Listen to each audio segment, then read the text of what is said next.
question. Can I keep the thingy I wrote for last week's under the character information? Yeah. Perfect. We don't play them. I'm going to allow people to keep what they had. So. Let's go. I banked it. Because it was a good one. I don't want to forget it.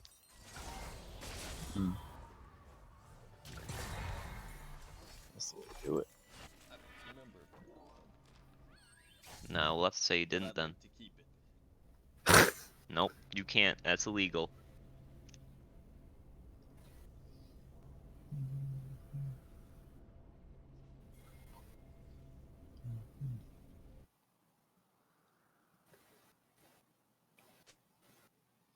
Doesn't seem like you've already written yours.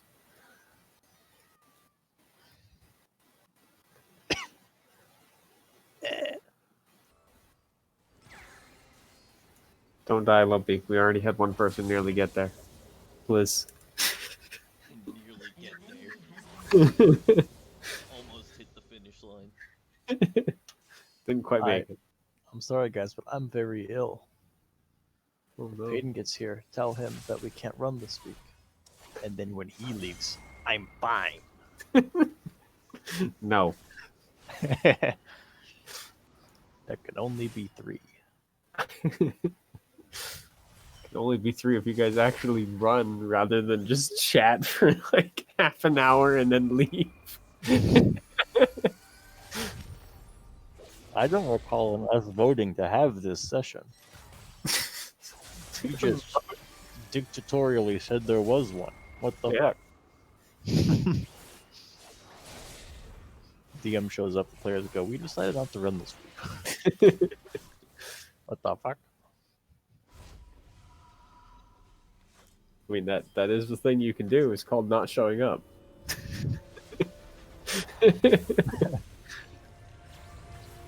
And did you say that maybe you had a session where we all showed up just to hear we weren't playing? Who you would ever imagine? do that? No, you guys will hear about it if that happens. Who would ever do that? Surely nobody we ever knew would ever do that. Surely not. I can't think of anyone in my life who would do that. I don't even think that's true for you, though, is it? I said in my life. No, it is. You cut ties? Yeah. Good. That's wise.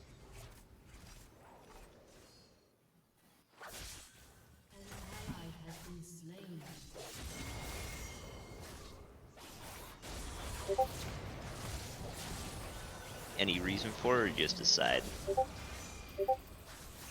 It was not worth maintaining. Well, no shit, but I mean, So- is there any sort of spark that caused that? Oh, there was no triggering incident. I was just like, why? As far as I was aware, you were still DMing for Stormy. Oh, let me pull open and see when my last DM with Stormy was. No. Like, weren't you running a thing?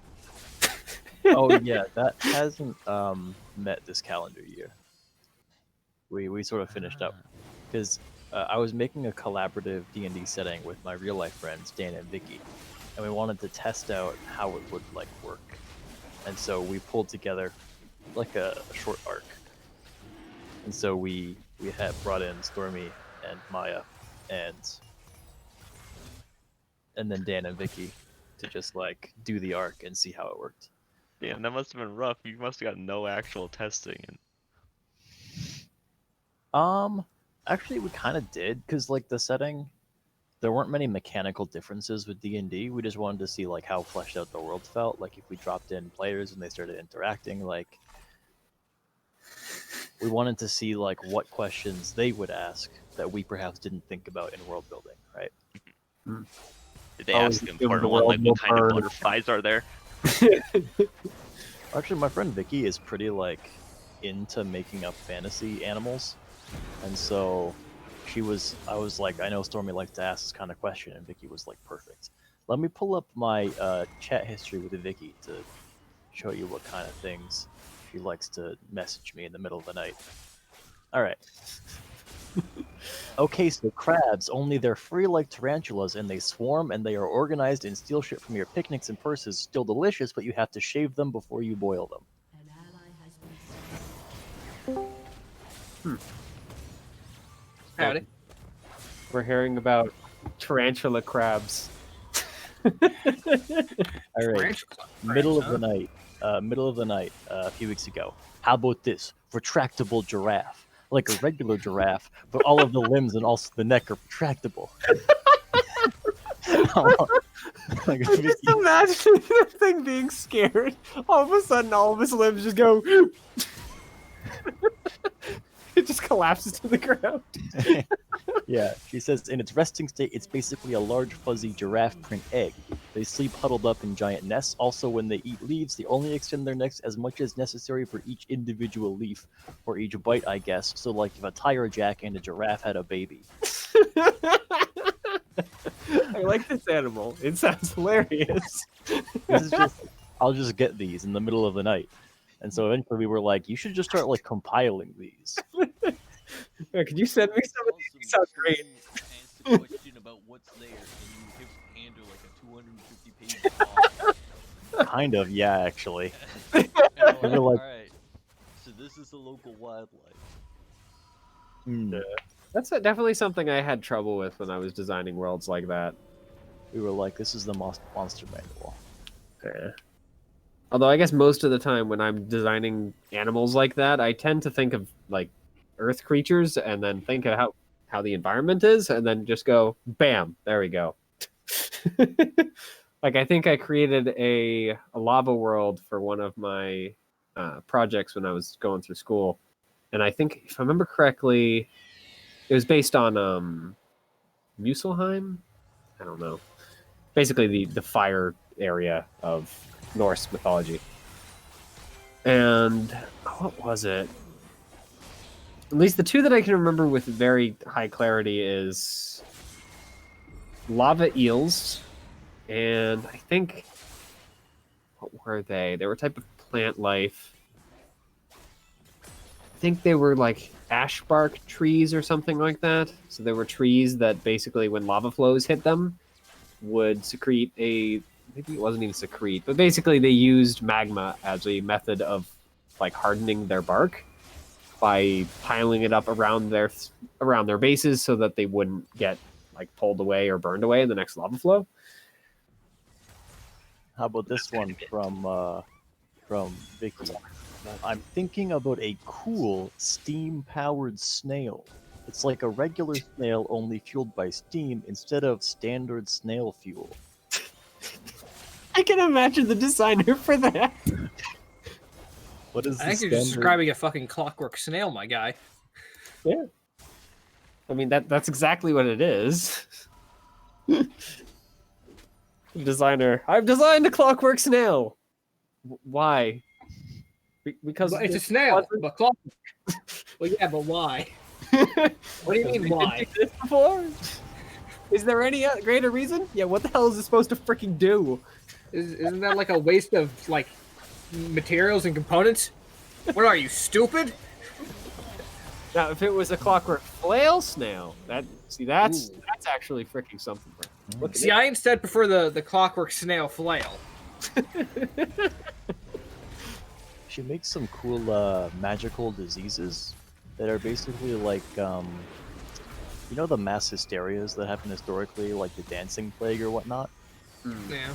Like that, but it's an actual enchantment that you catch from people who have it that like runs its course after like a few weeks.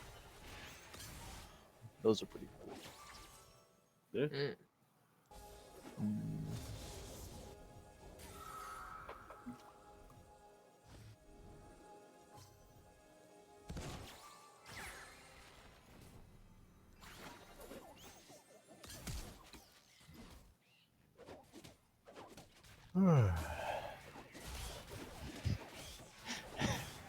Randomly in the middle of the night. I've got to start over. Why? Everything needs to have hooves, even the birds. Vicky, no. Mm. And the insects. Person sounds badass. No, That'd be don't highly give it to ineffective Theo. for like It'll be terrible. 80 to 90% of creatures on Earth. We missed a really major opportunity in our world building, though. We could have had everyone be centaurs. Like, what? She's like, dwarves should be thick woolly sheep, and like elves should be like giraffes. Is that where you got that from freaking months ago? What? The I demand freaking dwarven centaurs effectively. I don't even remember saying that, but You I don't? may have done. Let me Did he see say that? Yes. I don't remember that either. When I was asking all you guys what you wanted for the campaign, remember all that time back when I was asking what would you like to see in this campaign in particular? And that was one of the things that Lumpy demanded. Mm-hmm. Let me I go don't see. remember what I requested. I think we've hit some. I imagine it's the furry shark things. Let's take a trip down memory lane. Where would you have asked this, Mitchell? Probably in Discord. Like the very top of this chat? Possibly? We're like deep in No, our... not that Yes. long. I don't think. I want to see our past ideas. Let me see. There we go. All right, the requests: reoccurring characters starting above level 1. Mountain centaurs is the thing that you explicitly requested. That doesn't mean dwarfs. No, it does. It always means dwarves. Every time you see centaurs, they always live on the plains or like in like forest glades, you know? Yeah, it's almost like that's where hooves are most effective. Oh Okay, yeah. look at mountain goats. Yes. Mountain look at you and go.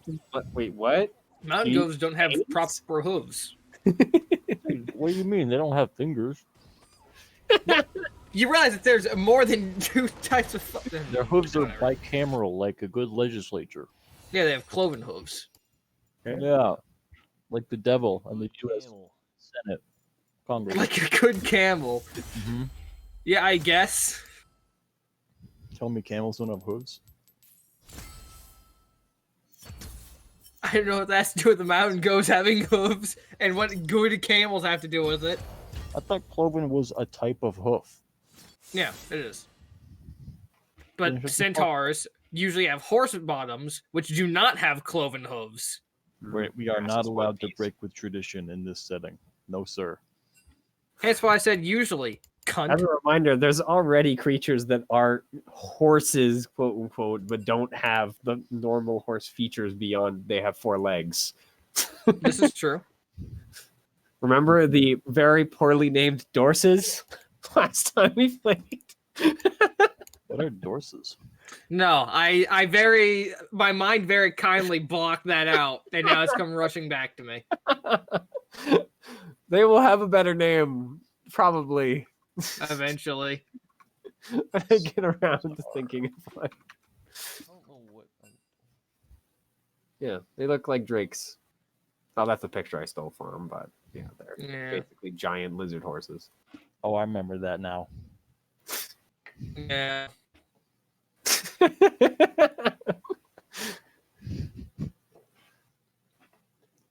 Bug centaurs with hundreds of legs. I remember I created for kind of the main series that I've been creating very, very, very slowly. But I created basically like riding insects that they, if I remember correctly, are a mix between praying mantises and crickets, if I remember correctly. Unlike So you like- whatever the heck I called the big mantises, because they're like the smaller variant. Less devout mantises. What the heck are they called? I'm trying to remember what the big mantis are called. I know I wrote them down. I have it somewhere. But Mantids. it very well could be, but I don't think so. Because it was one of those things that I created fairly early on in thoughts about that world. INA, or Iron and Arcane, as I call it. Your worst decisions will haunt you. Because the whole thing behind it's 2 worlds. So the whole point of Earth, or ERTH, is how they pronounce it. It's basically just a big dirt ball that now has lots and lots of plant matter on it. But they have giant insects is the main, kind of the main creature, at least in the jungles. If I remember correctly, I have 3 major. I think it's 3 major ones. There's also beetoids, I think is what I called them. Is it beetoids? Something like that. You and me, we got this. Which means meat is very, very high quality and expensive, because whenever you want to go get it, you need to go murder a bunch of freaking bee humanoids to get it. I think bee humanoids? Yeah. Well, I guess more giant insects.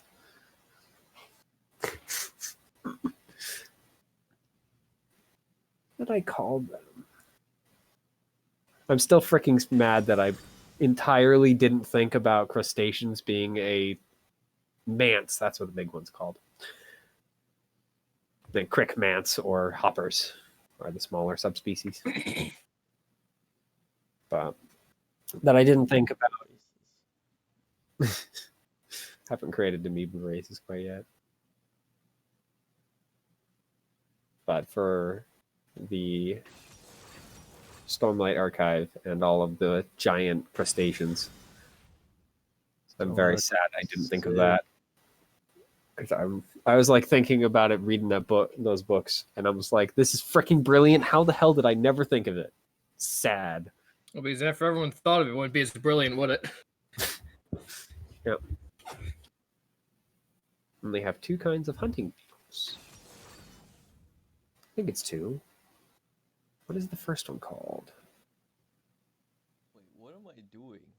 Oh no, sorry, wasps are the What? beetle for, and then the wasp is the other one. What are you doing? Absolutely nothing. Nothing happened. Yeah, sounds like something happened since you just randomly asked, what the hell am I doing? You've done something you're not supposed to do, Theo. Yes, I definitely did. In other words, I just, instead of leaving the lobby as I said I would once D&D started, I just sat in there and then clicked accept when the queue posted. Yo. It's alright. How I did you can. do it? I am capable of this. Game.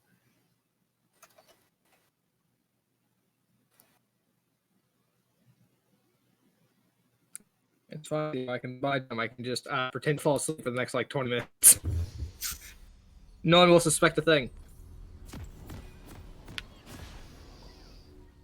Will accurately simulate Mo's lack of awareness.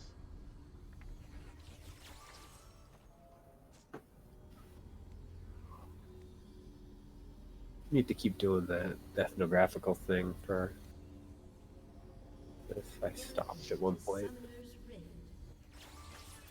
Mostly because freaking hell, it's so big. There's some guy who wrote like an entire big list of world building questions. Where the hell I found it, but it goes on. Like the first part of it, which is the questions of place, so geography, who lives there, the sorts of animals that live there, the sorts of foods that people eat, stuff like what their what am I thinking? Natural disasters, common natural disasters for the area. And it goes on for because it does it for a letter between A and S. This is one major question. First.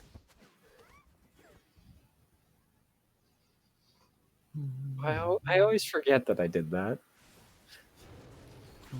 For an INA, I have one of the kind of major races are called spiders. That's their nickname. And that's literally what they are. They're massive, giant spiders. Except they're intelligent. Well, they're about as intelligent as orcs in most settings are.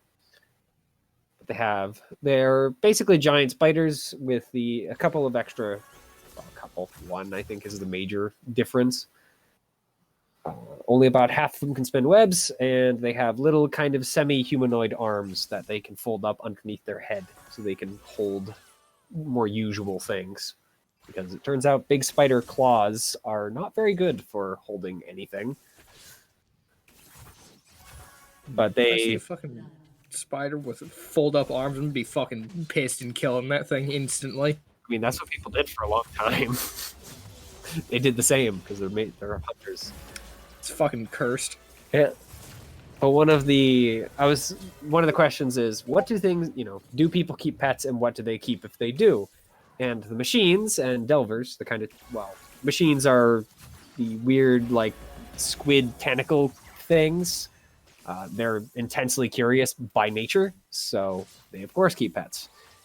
You keep pets if you're curious, and apparently in this world. And delvers are effectively dwarves and human mixed, so they keep pets the same.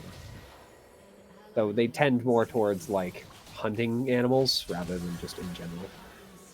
But spiders, seeing as they're carnivorous, and they're basically only carnivorous, technically they aren't, but they're like wolves. They have the option to eat other things. They don't like to take that option if they don't have to. But they keep pet rocks, because then they won't have the need to eat things. It's hard to freaking eat a rock, so that's what they keep. I'll be right back. I'm gonna grab a snack before we start. Yep. I might go grab my drink quick because I forgot it. And then we can start. I'll rapidly type away the thing I forgot to type. Well, I'm ready to rumble. I too am rumble ready.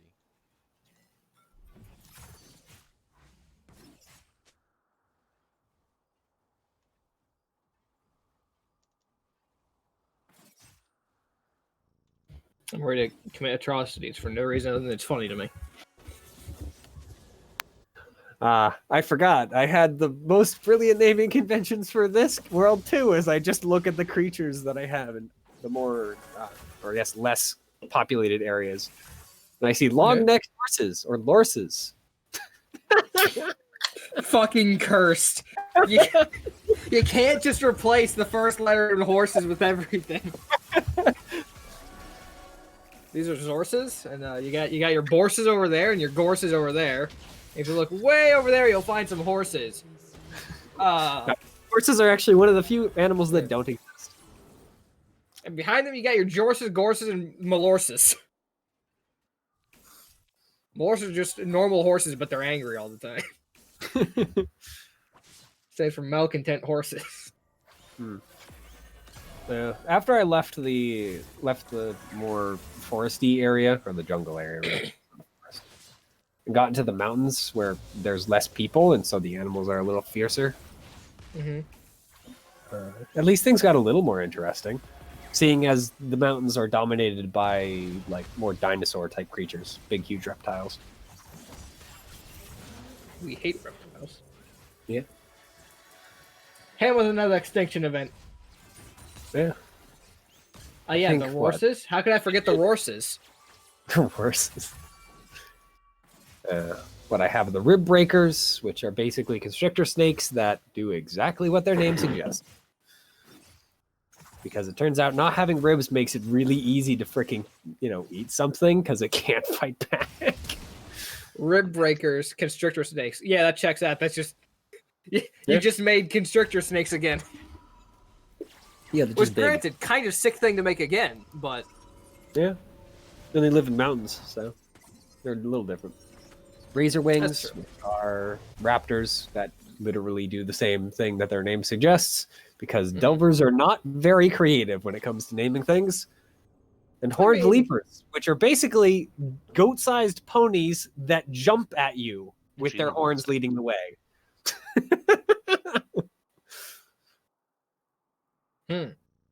Yep. It's like if you gave freaking Ram giant freaking springs for legs and then told it to jump at things. it's just like how foxes hunt, but they also have fucking massive horns. Yeah. Nice. Yep. And then, of course, the most powerful creature in the mountains, Drax, which are basically lizard-size or elephant-sized lizards that tend to just kind of, yeah. This actually wouldn't be a bad idea, just thinking about it based on how the planes work. Lizard-sized elephants. That could be very different sizes. Yeah. Because the Komodo dragon's technically a lizard. Yep. Yeah, but it's Komodo dragon's basically fucking a fireless drake without wings and whatnot. And I'm thinking of how sick Komodo dragons are. Yeah. Man, looking back on this, I have so many freaking ideas, and they're all over the goddamn place. Yeah, that's right how it goes. Yeah. I don't know if it's just my immediate reaction to how I name things, or it's just how this world tends to have their names. They have clackers. They're just giant cave lobsters, effectively. Mm-hmm. Well, giant. Bigger than normal lobsters, but... I guess at least the Krull are a little different. The Kull and then the Krull, which the Krull are the domesticated version of the Kull beetles. Because the Kull beetles are giant beetles that go across an area and then just eat everything that they can get their hands on. Or claws, I suppose. Yep. Yeah, imagine cows that just eat every plant in an area and move on. That's sick. Yeah. I mean, they're just the herbivore version of red ants, effectively, since they do the same type of thing. Move across an area and take all the prey back. It doesn't matter how big the prey is. We'll take it anyway. Mm. Red ants We'll are take the prey. The prey will take us. Yeah. Circle of life, baby. And then as the more domesticated, the grasper beetle, which are like falcons. The way that I've imagined them is they're like the beetles from... what is that? From Monster Hunter World? Like that size? Oh, Vespids? Yeah. They're like vespids. Hmm. Though their primary source of hunting is to jump on things and hold it until the hunter comes over and finishes it off. Unless it kills it on its own.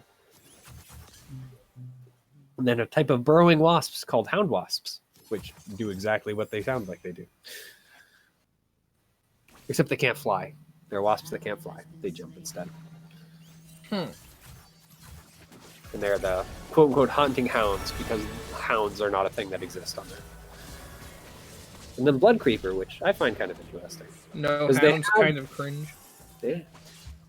Because I created it because I was designing it originally for a D&D world, and so I didn't want to have the Ironside just not have a way of healing themselves beyond you have to wait for some time to pass, and that's it.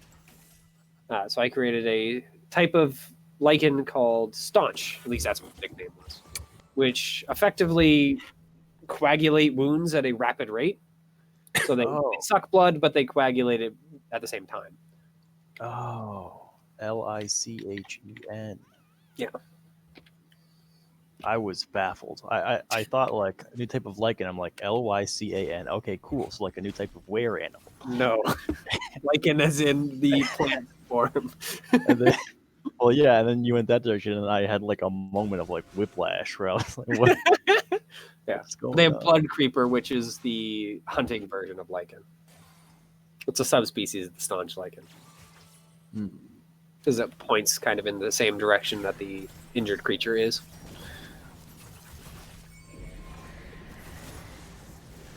Yeah, I did kind of just steal the Krull Beetle from Stormlight, though. They No, work as a there's- similar there's- functionality. No, it's not stealing. It's inspiration. Mm-hmm. Yeah. I mean, rather than being giant crustaceans, they're giant beetles, but they fill the same function. They're horse or oxen functionality. They're slow, tough, but get things around. Although they're actually used as meat, which I don't think they are in the Starflight Archive.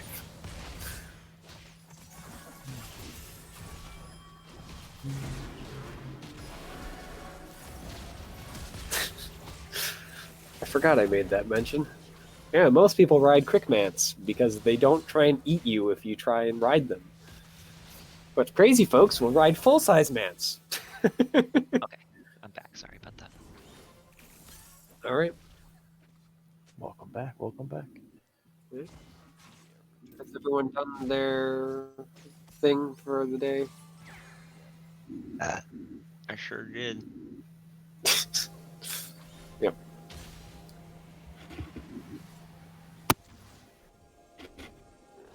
So, you guys remember what's going on?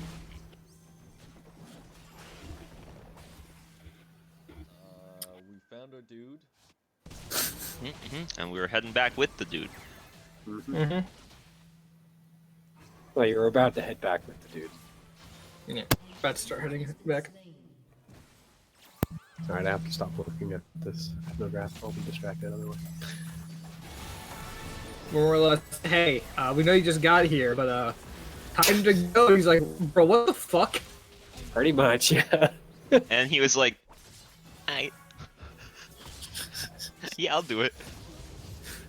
So we have to be like, yeah, it's the end of the world. Even though It was like, more resigned, but okay. he was like, hell yeah, I'm so down. I can't wait. This place sucks Dude. anyway. Been here less than a week. Time to look. Go back home now. Can we just get there faster? Yes, And then please. he offered to pay all our fare. He did. He did. I remember that part.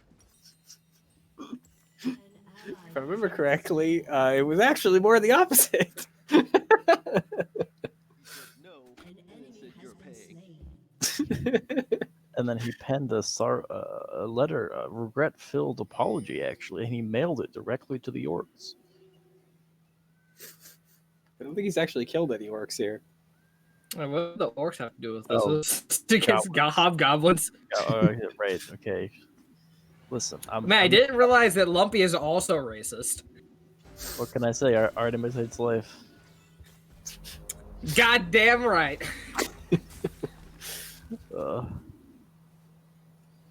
So, yep, you guys were packing up.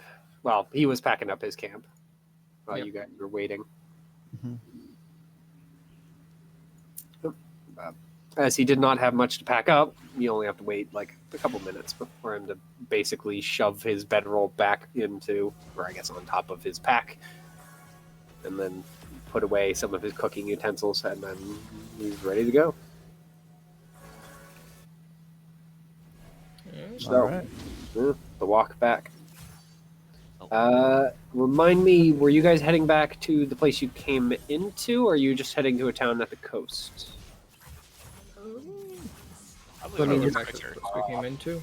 Johnny would want to go back to the place he's been to on account of not knowing where anything else is. So I guess if we go anywhere else, it would be on Give to be like, yo, this other port is better. Nah, I'd just be leading back to the place we went to. Mm-hmm. Came through first time. Yeah. Fuck the other port. And fuck Are the you code. travel back to that town that you traveled to Like guidelines. first, or are you going just kind of straight line? Because you kind of know your way. Just gonna straight line it. As the crow flies. Let's go. So, the next 2 days are pretty boring. Well. Spoilers. No random encounters? What's this? Yeah, no random encounters. A session for ants? Pigs. Finally, a machine for pigs. Alright, let's go. Let's rock and roll. Yeah. We're plowing along Yeah? at the speed of Schlong. At the speed of long? Not Yeah. quite Fucking speed is that? but yeah, you guys all, well, at least Guve, you've already seen some of Cook's actions after you followed him back to his camp. Erratic behavior? But- Yes. Yeah, you all notice it over the course of the first 2 days of travel. as he seems to definitely be just kind of constantly on watch. Mhm. And he is very, very quiet, which I guess isn't all that surprising from when you worked with him. He wasn't exactly talkative then either, but And he's been through a lot. especially quiet. His head almost constantly on a swivel. You can at least get him to like talk a little bit if you constantly or more insistently try and prod him into speaking, but even then he keeps the responses short and very terse.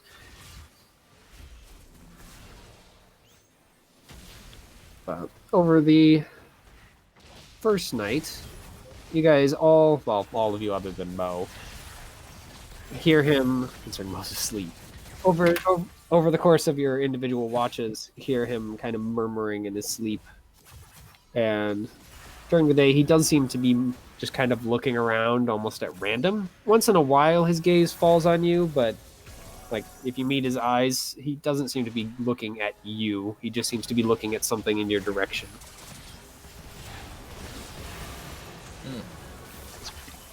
Something in my direction that isn't me.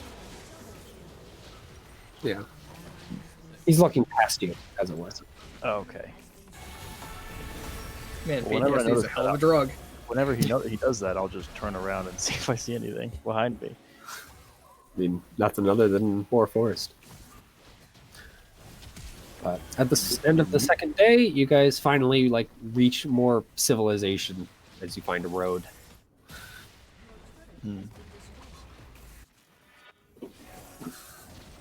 At that point, it's basically just follow the road back to town. Fog. We're doing it. Yep. I believe it'll take another 4 days, I want to say, at that point. Sounds right to me, boss. Yeah. Yeah, I mean, we were traveling for a good chunk of time. Yeah. So I think from Concord, it was it 2 days to Roanoke? 2 or 3. Yeah, I don't know. Yeah. You guys would have made it like about 5 or 6 days. So yeah, that sounds right. So we'll say 3 days rather than 4. Fog. Hog. Shaving off a day. We're smurfing. Yep. So on the road, I mean, there's one thing you notice as you're kind of traveling a little closer to other settlements, because of course the road does have houses and other little homesteads set along it. And most of the farmers or other people that just are kind of traveling along this route, mostly other travelers like you or farmers that are just kind of traveling through one of the major settlements in the area, catch them usually at crossroads, seem to kind of look at your party and move a little quicker or Yeah, give I don't you blame 'em. some space. Understandable. Yeah, honestly. Seen Johnny lately? Really been letting himself go. Excuse me. I'm in prime physical health. That was in my brain. So, Johnny's magic. Also, no. What of it? His Oh, that prime was- physical health. And that is the exact moment I start mixing fucking nightshade into his meals. No, this is an alternate timeline in which you said that out loud. Yeah. Yeah, that's Yep. when I'm gonna start mixing nightshade into your meals.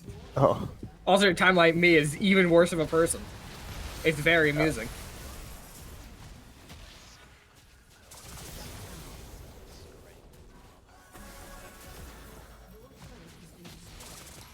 I don't think I was his grandmother. I think the old lady was a bit confused.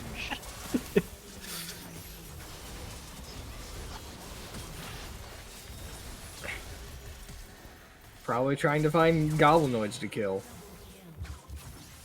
He was pretty successful.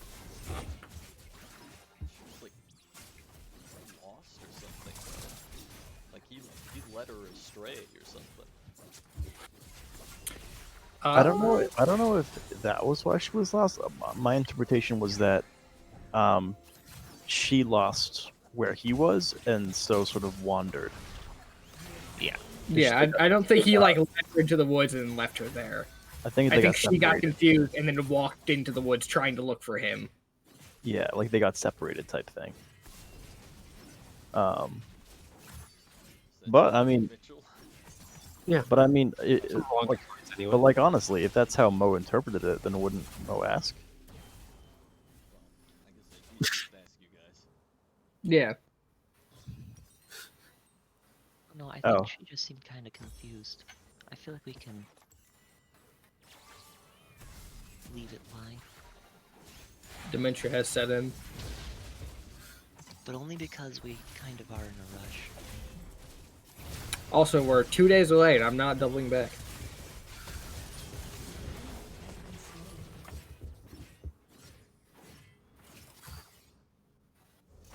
Yep. Yeah. And more interestingly, at least for those of you who are being attentive on the road, Imagine not being attentive. not only, of course, are the travelers avoiding you, but it does seem like the goblins are also avoiding you.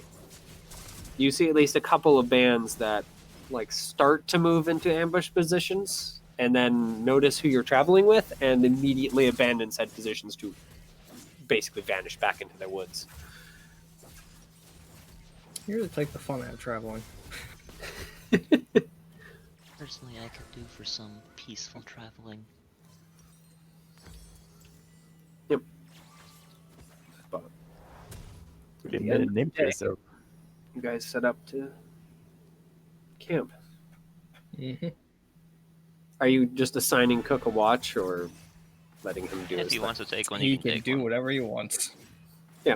Well, being as paranoid as he is, he's definitely going to take a watch. All three. Pog.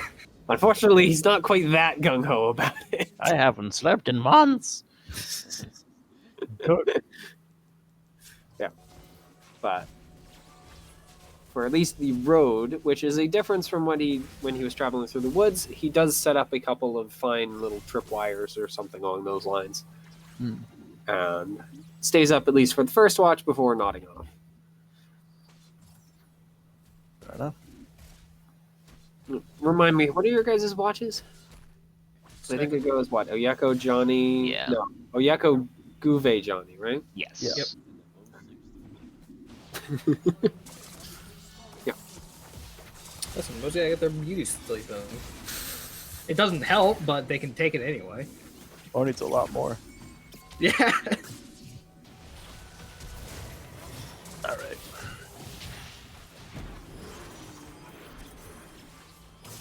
So yeah, Did you guys give me those rolls? No. No, All right. Taking auto losses. Good to know. I got a 12. Oh, I I just might. take my 16 passive. You should have seen it. I was rolling the most insane, Yeah, 12.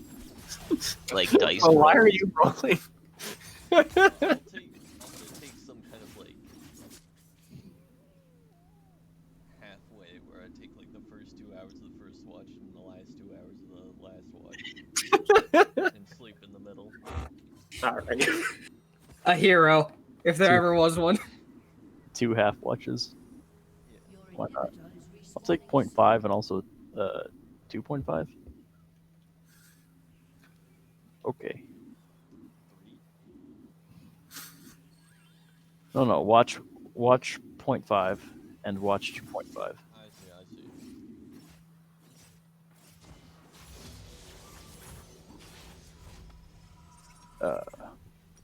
Well. So we're watching. So, Oyako, Hello. as you're the one up with Cook, are you going to talk to him or anything, or just let him kind of keep his vigil? He can keep his vigil. I mean, Mo's out, surprisingly. That man is cursed. Maybe it's That's a bit rude to infectious. Mo.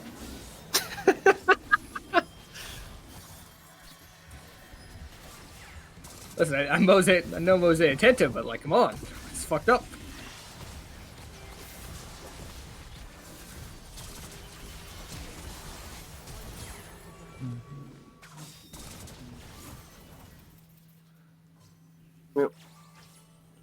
How close do you guys park to the road, by the way? Like, are you I- fairly off of it, or I think we normally do like 80 to 100 feet, right? Mhm. That's what we normally say. Something in that range. Sounds about right. Yeah. Your team has destroyed a turret.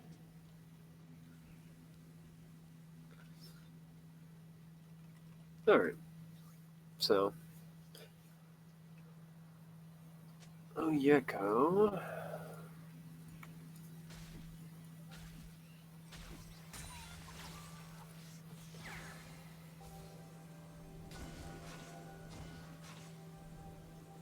Sorry, contemplations in the writing. Oh boy. Contemplations to how quickly we're all going to die in this next encounter. Yep. So,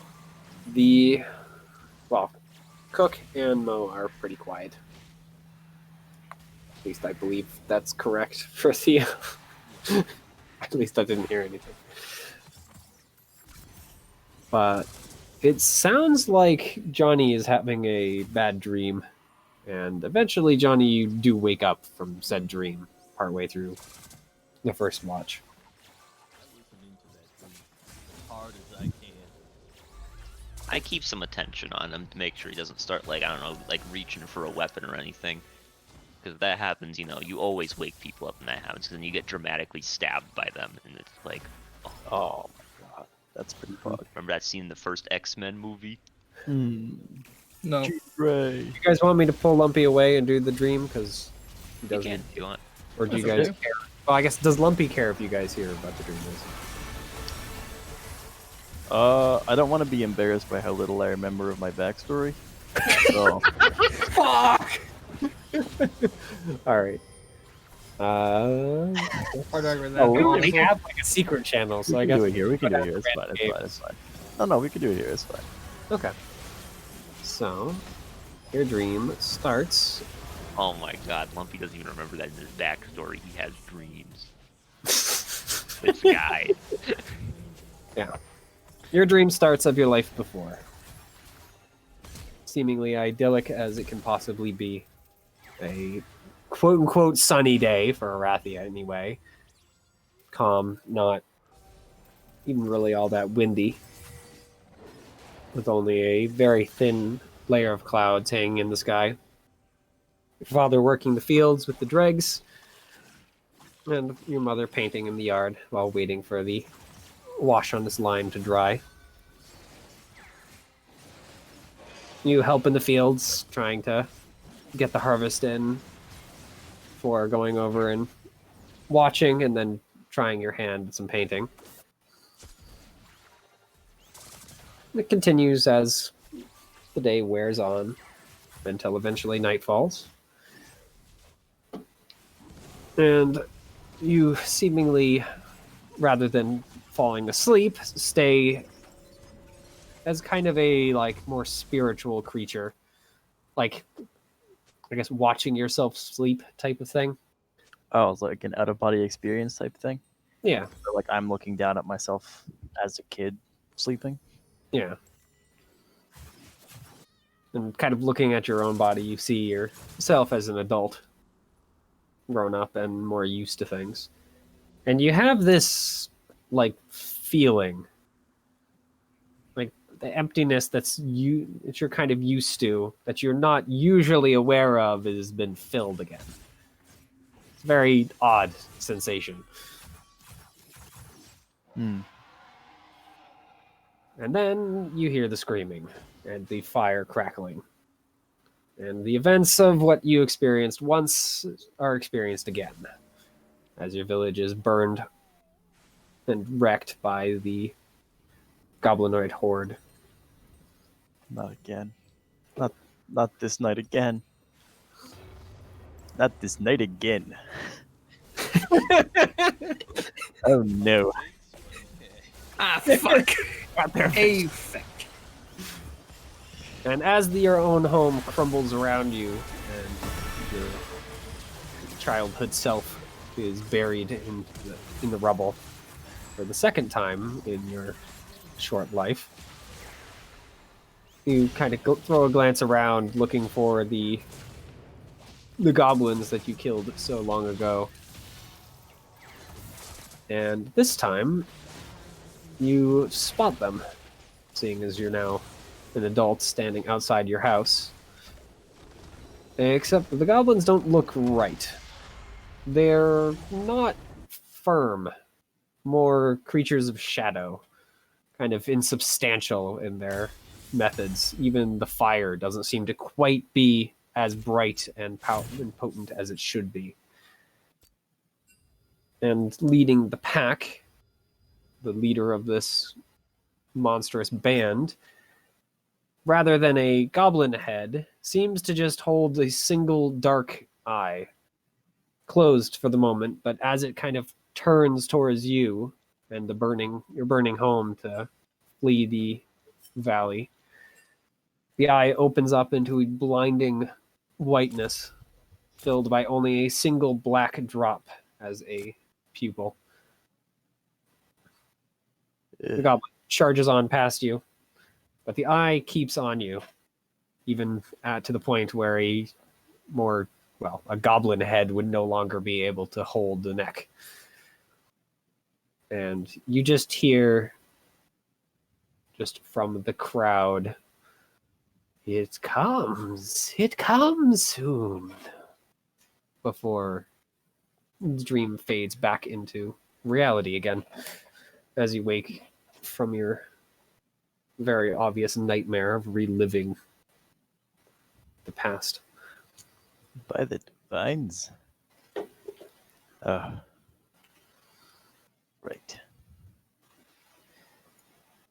My watch? It's still first watch. Are you okay? Of course, just a bad dream. I didn't know you could have those. I'm as shocked as you. That gets an eyebrow raise. Good omens. What happened in it? Just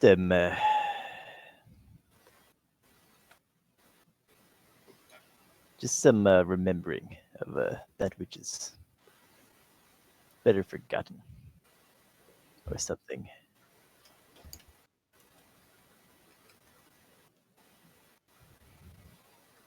Oh, yeah, a little cocker head, but otherwise not saying anything.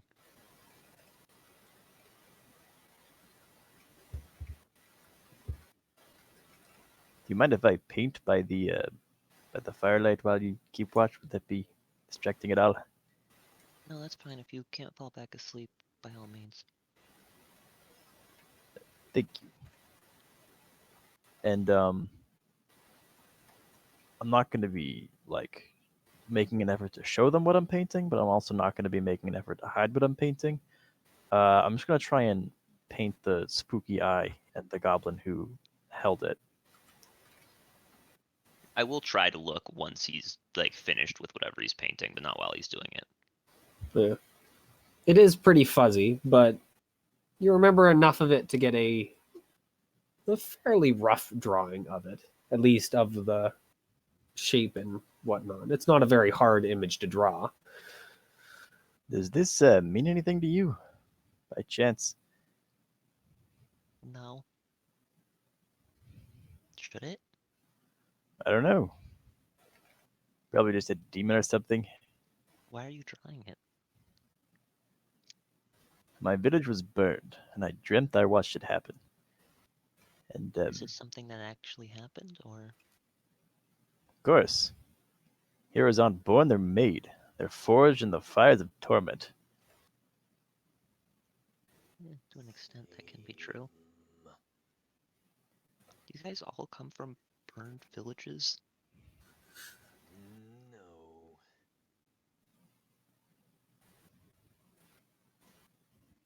Well, regardless, We destroyed our village on our own.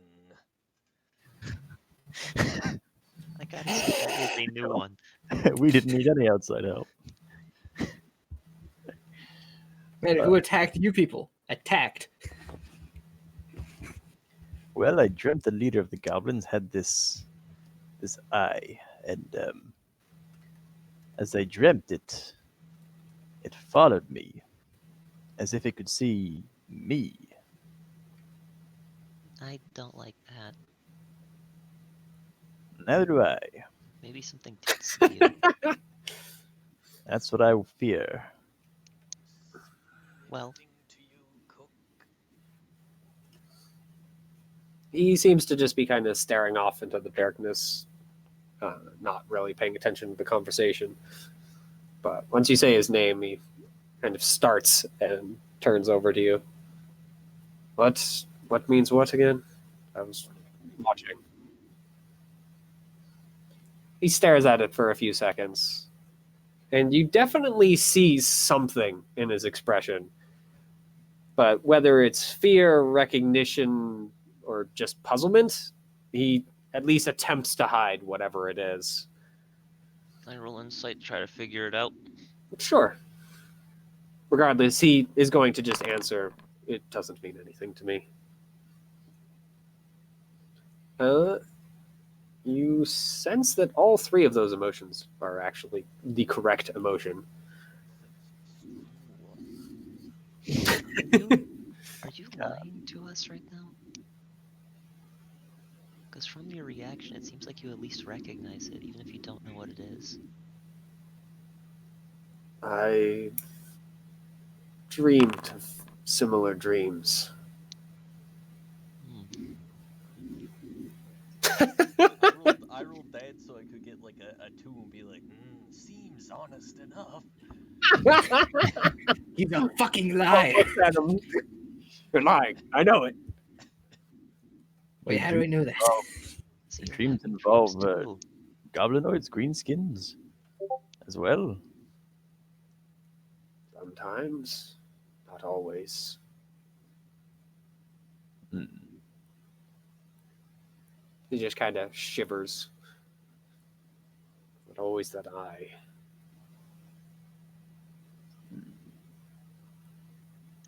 Great.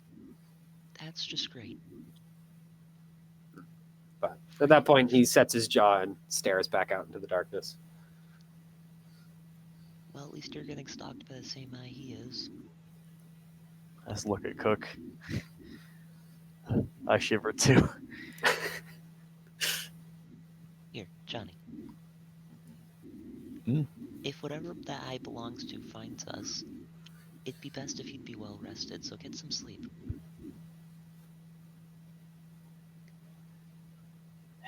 You're right. Finds us while you're sleeping. In which case, I will wake him up, Mo.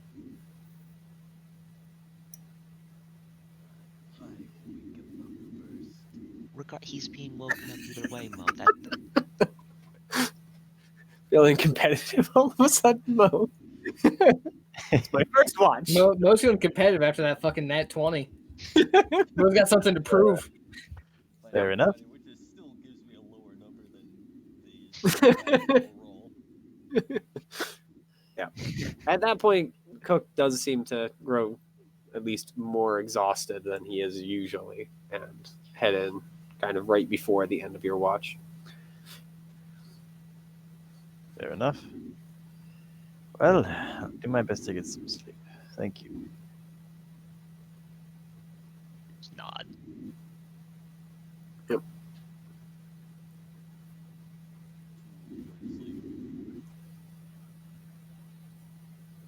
Like, there's a thing where you like reach your hand and like start saying something and just go, never mind. she just assumes he doesn't know how watches work.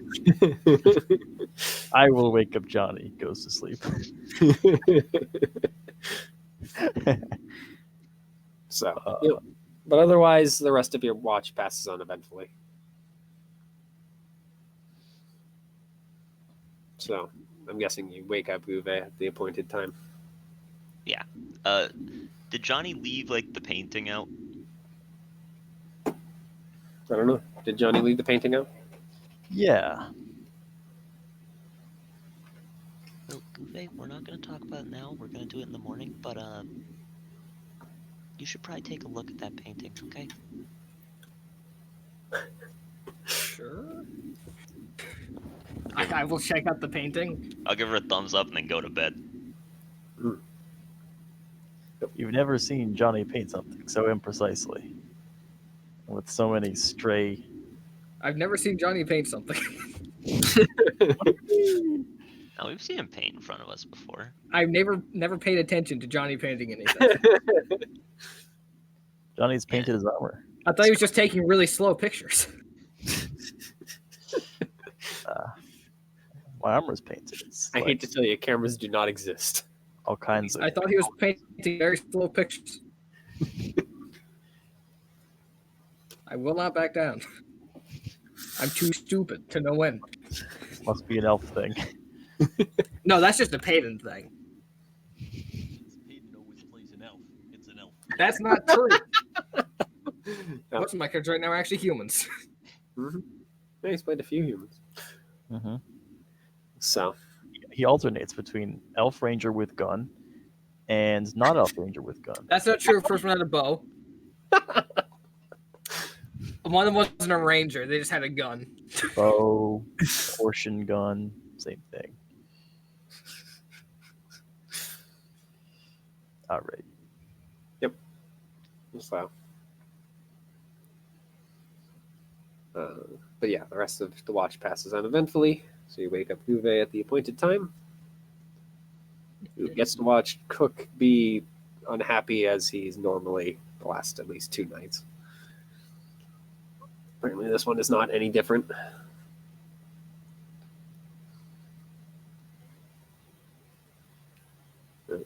In particular for yours, since you did roll fairly well, yeah? No, you rolled 12. 12. Johnny's the only one who rolled well. I have better passive. Kind of pissed. You're just kind of out of sorts tonight. Yeah. Actually, let's see. Is there a specific reason I'm out of sorts? You're being attacked. Yeah, this night is normal memories. But most of your watch is fairly uneventful. The weather is pretty, well, it's nice and clear from the last couple of weeks. Or last, yeah, I guess it is the last couple of weeks. Just there's been a lot of rain. And it's just kind of a nice clear night. See both the moons out. And right as your watch is starting to kind of wind down, right at the end, like you're going to wake up Johnny in like a few minutes, you see a small flash of light kind of in an area fairly far off. Long out of your dark vision range, definitely. A flash is like a gunshot? Doesn't sound like it anyway. God, how can this guy have the fucking silencer text so early? This is bullshit. All right, I'll wake up Johnny a few minutes early. Okay. Be like, hey, I saw something out in the darkness. I'm gonna go check it out. I'll be right back. Johnny, Make sure everyone else doesn't get fucking murdered. And I will then go towards that. Okay. Don't go towards the light. You can't stop me. I'm guessing you're trying to be stealthy rather than just walking Yes. towards the light. All right, go ahead and give the stealth roll to see how good you are. Yeah. See? That's better than average. Yeah. We take those, I guess. I So- wouldn't spot myself. You move through the darkness and reach kind of the area where the light was, though apparently its source is no longer here. But as you're kind of looking around, trying to find anything that would have given off light, whether it be a torch or some sort of magical totem or anything along those lines, you see the light pulse again. Well, I guess flash again. It's not pulse. But it seems to be further away from the camp. Different direction, but still away. Can I try to guess at what this might be? Like, Sure. How are you trying to guess, I suppose? What are you thinking any of? creatures that might make this type of thing? Sure. you can Is do it it. like a natural occurrence, anything like that? I'm trying to think what would make sense for creatures. Well, creatures that are making lights is most Probably likely. Arcana. Yeah. So go ahead. Yeah, give me an Arcana. Fine. Nice. I mean, there's not Is very that a many good creatures. knowledge roll from Payton? What the fuck's happening? Where am I?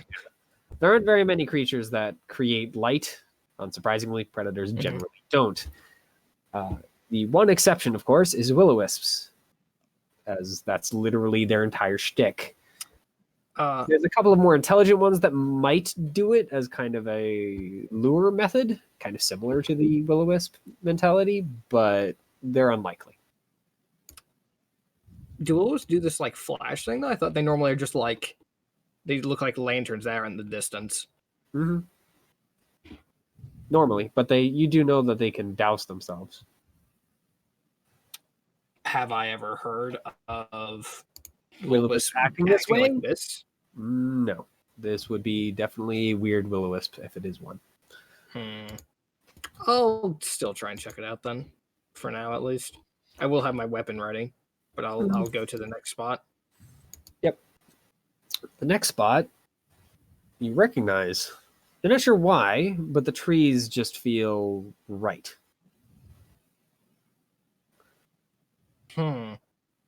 Homey, I guess, is probably the best The description. trees feel right, which makes me feel wrong.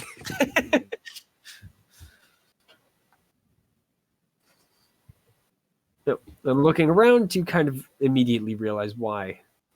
You're in a grove of dreamwoods. I'm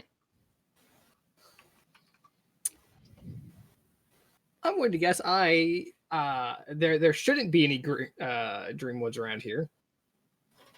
Not that you've seen. They don't generally grow close to roads. Either because the roads are built near them or because they're, well, the way they grow. They are normal trees, so. I'm going to look back in the direction of the campfire. Is there still a campfire back there? Not that you can see. Fuck.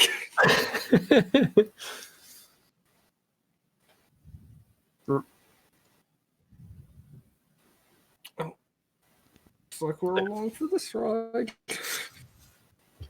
And I will ready my rifle and start moving forward, I guess.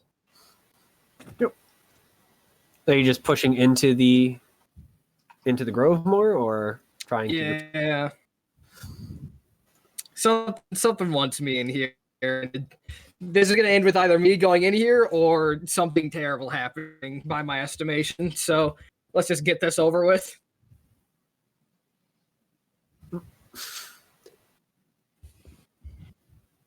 So, yeah. You push into the grove further, and it's quiet.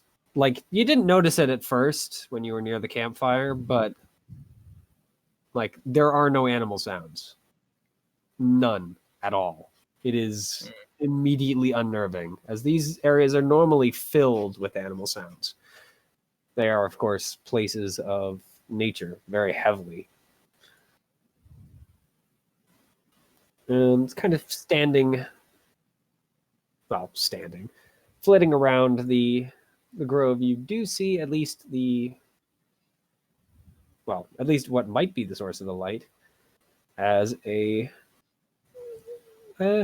fairly large ball of light just seems to be kind of flitting around, following what air currents exist in the grove. I'm just going to watch it for like a minute or two and see if anything happens. Yep. I will It be just kind of consistently bounces checking around. my surroundings. Yep. I mean, you do see other they look like animals. You're certain they're not animals. Ravens that just kind of stare at you for an extra few seconds longer than a bird ever should. Their eyes filled with a red light. Or toads just kind of, sitting in a forest, which isn't usually where they're supposed to be. Yeah. For croaking, just hopping off. I will throw a primeval awareness just to see what happens. All right. You concentrate and find there are no humans and no goblins anywhere within 5 miles, which I'm assuming that to Only me, I'd move less than like 500 feet from our camp, yeah. which means 5 miles, 500 feet. Yep. There should be other travelers within that area, even if you weren't. All right. Let's start moving towards that fucking bell light. Yep. And as you step kind of into the center of the grove, the light ceases its dancing and just kind of hovers down to your level before just kind of stopping. They at least have some vaguely humanoid form. They look like a woman made out of kind of cloudy light. Not quite mist, but at least that's the closest approximation you can get there. It just kind of holds out a hand as you get closer. Invitation.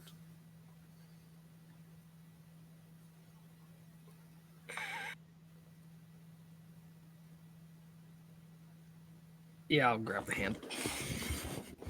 After some hesitation, grab the hand. If you watch carefully, you can see the moment at which he goes, "Fuck it." Well, I was going to shoot them, and I was like, nah, that isn't this character. Probably go right through. If it was Z, holy shit, I would have shot like 80 times by now. Out of arrows. Yep. So the creature like effectively picks you up onto the wind, and you dance around with her, regardless of your skill or lack of it. She seems to just kind of carry you along, acting as the both not the lead and like allowing you to do so, and not at the same time. Before eventually everything just kind of ends. All at once, you're just standing there, your hand outstretched.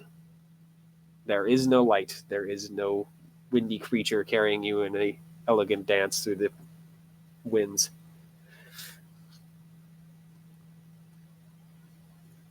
Primal awareness. Where am I?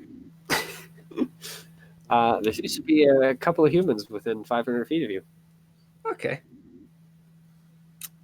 I am going to head back to camp. Huh? You make it back. It feels like it takes a lot longer than it should, but you make it back. Find what you were looking for? No. Yes? I need to think for a little bit. Understandable. It's been an odd night.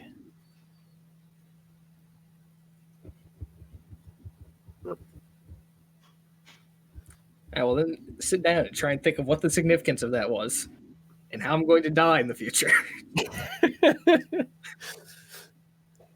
Good to know. So, Not how I'm going to die, that was a joke. I will try and think about what the hell that means.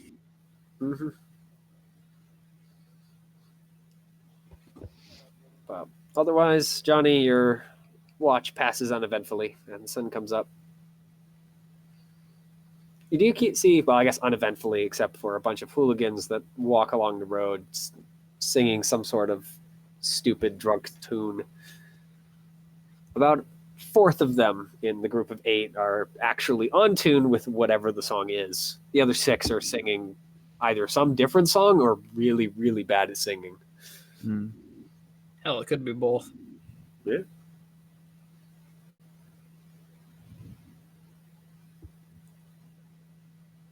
Sure could. Yep. It cannot.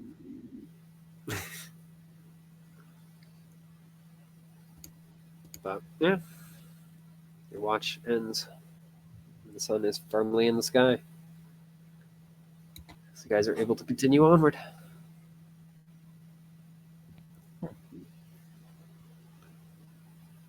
Well, did you look at the painting? Yes. Thoughts? It means nothing to me. Well, I'm gonna saw assume it stalk- doesn't have any significance to me, at least. No. Johnny saw it stalk him in his dream, and Cooks felt the same way. Hmm. Did you have any strange, unexplainable encounters, Givy?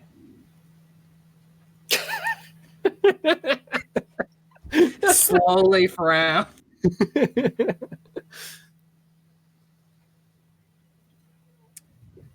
Yes. Oh, good. Good, Dad. Yep.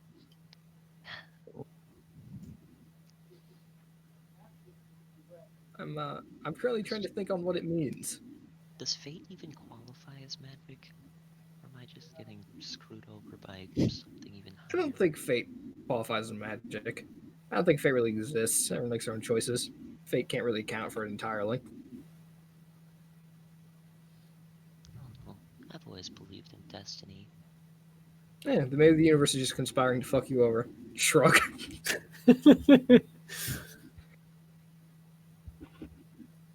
Instantly, I'm happy to say I've had no strange encounters or things I couldn't explain. Yep. So maybe fate doesn't want maybe fate doesn't want to mess with me. Well, it's possible you're with a bunch of people who fate does want to mess with, which is usually not the best bunk mates when trying to avoid fate messing with you. Yeah, but at least this way I can just be on the side. Get To an side and extent. laugh at our misery. It'll be very enjoyable. Didn't say that. No, I did.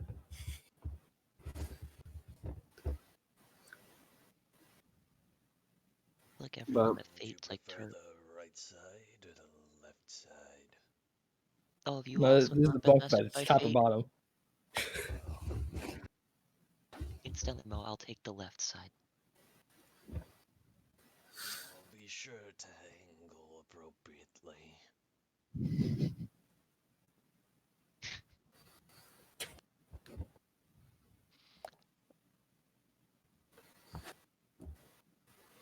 So, yep. You guys pack up for the day and continue on. Mm-hmm. All right. Yep. The day plays out very similarly to yesterday's walk.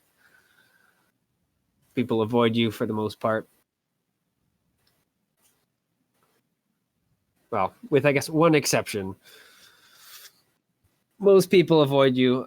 For this person, however, one of the not the reborn, the returned, or at least some form of skeleton creature. It just kind of walks up to your group, not seemingly paying any attention to you, and either attempts to just bowl through or just walks through your group, either unintentionally or intentionally. It's hard to tell. They are wearing a metal helmet that doesn't allow you to see their head, though there is no other armor. Step aside. Sure, I'll follow Step Aiko's lead. aside. Even. It stops when you say evening, Oh no. turns its head in your direction. What? What was that? I can't hear very well. Is there someone there? I said evening. Oh, is it? I can't see. Fair enough. One Where of the are you skeletons headed? just taps on the helmet, which now that you're actually getting a good look at it, now that he's like stopped bumbling around, is twisted slightly to the left.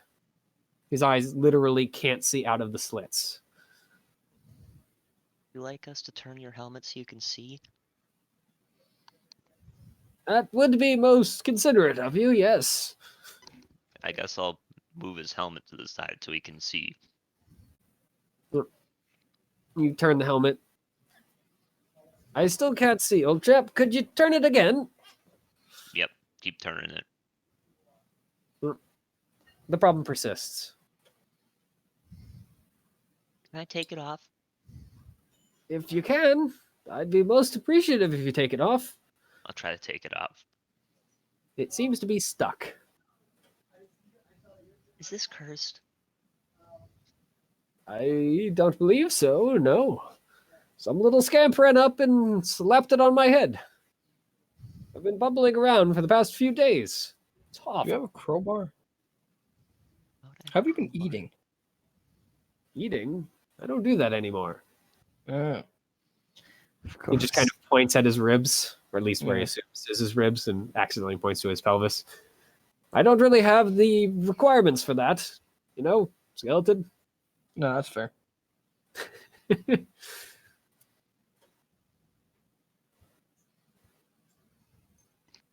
Well, I can't seem to fix this. Oh, don't worry about it. I'll just figure it out sometime. I'm sure someone has some lard or something I can use. I'm heading into a town, right? There's a town in this direction. Eventually. We're on a road, so yes. The amount of time to the town, however, is well, It's been a couple of days. You guys haven't seen a road sign that points in any direction other than Concord in a while. Well, definitely more than a few days, but I'm unfamiliar with the land. That's a good point, Theo. I should probably press that button at some point too. Yeah, I'll press. No, I shouldn't have clicked it. Now I have 20 resources.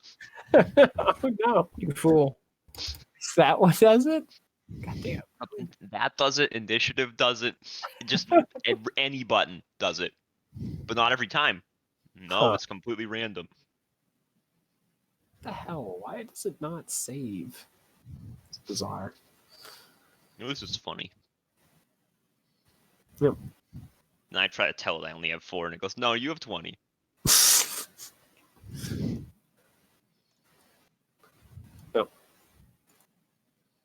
No, I mean he's perfectly happy. He's resigned to continue this existence of walking around with a helmet on his head. I don't really have the tools to stop that, I think. My Yeah. 7 strength and I'm worried. See, Oyako's worried that if she tries to force the helmet off, the head might come with it. yeah. I will attempt to force the helmet off. the All helmet right. Might come with it. The head definitely comes with it, as you're left looking at a now headless skeleton with a helmet with a skull inside of it. Mm. I think you should put that back. I don't know Yep. if it. Looking at the inside of the skull, or the inside of the helmet, by the way, you see some glue just plastered around the edge of the helmet. Hmm. I take out a python and a small hammer, All and right. I'm going to very carefully chip away at it. I can't get hurt anymore. Ow! Ow! Hey, What are you Stop. doing with my head? I'm freeing you. I'm Oh. saving you. Stop resisting. You see his body just cross his arms and sit down. I guess I could deal with a little. Ow! That stings. How does it sting? I don't even have those anymore. I It's a thought that hammered wasn't the python plan. close to your skull. Of course, it's going to sting.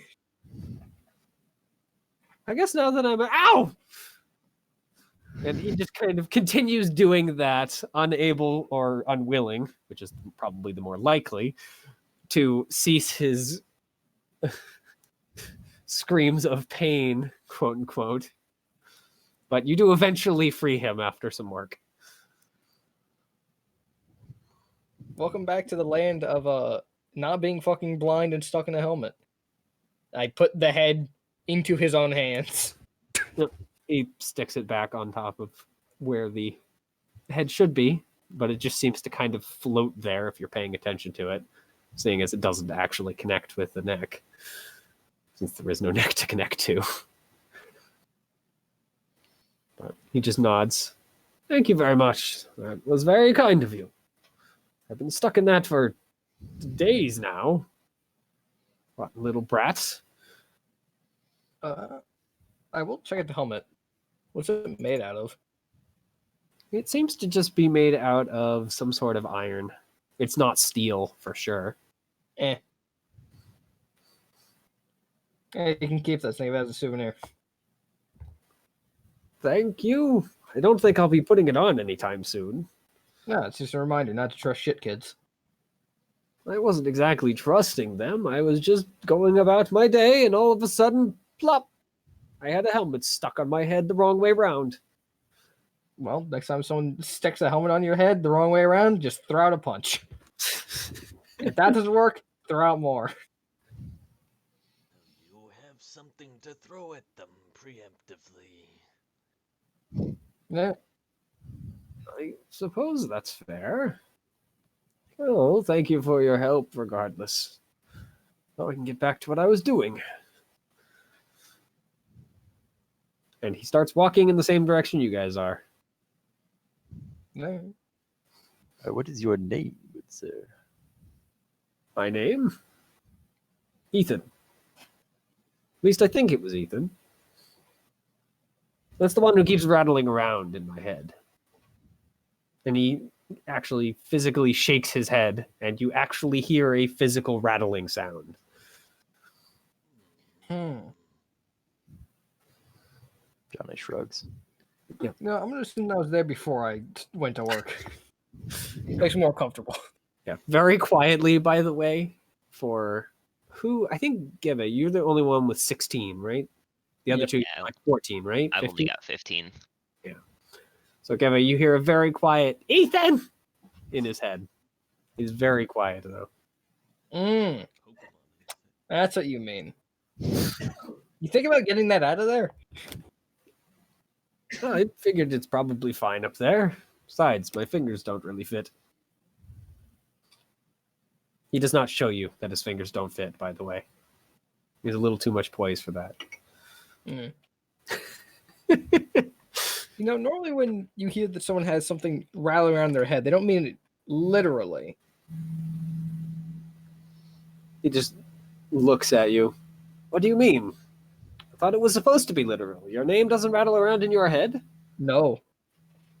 Not at Hmm. all. Not even the slightest. That is rather concerning. So what is yelling Ethan in my head over and over again?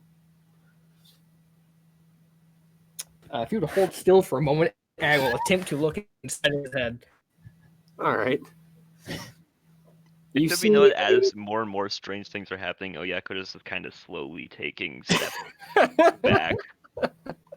Yeah, because like this is a little too much magic for me, bro. I'm sure the skeleton is walking around via purely non-magical means. Yeah, of course.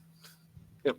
Gazing into his head, you see a small metal box that a small humanoid is clinging to for dear life. It just kind of stares up at you through the eye with a like puppy expression. Doesn't say anything, however.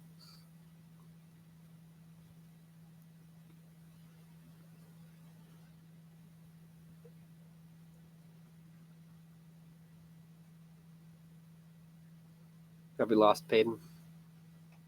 I guess so. Oh, I muted myself because I was typing. Sorry about that. Thinks he's Clara. No, I was writing down the notes about the light encounter, actually. Ah, Probably Also, why. at some point, I fucked up and desynced my mutes again, so that's going to be fun to figure out when that happened. Oh, fine. So, oh yeah, I just look very, very confused and go, "You appear to have a small man in your head. Hmm. There's is some type of rather metal concerning. box." I don't remember having a small man or a little box in my head. I'm Most people positively wouldn't. sure that there was something else there. Like a brain? Maybe. I do remember I was always told my head was full of rocks. I was certain I'd find those up there. Think that meant something else. What did it mean? Johnny has never heard this phrase before. just, just the look of really, yeah, okay. Could swear you'd heard it before.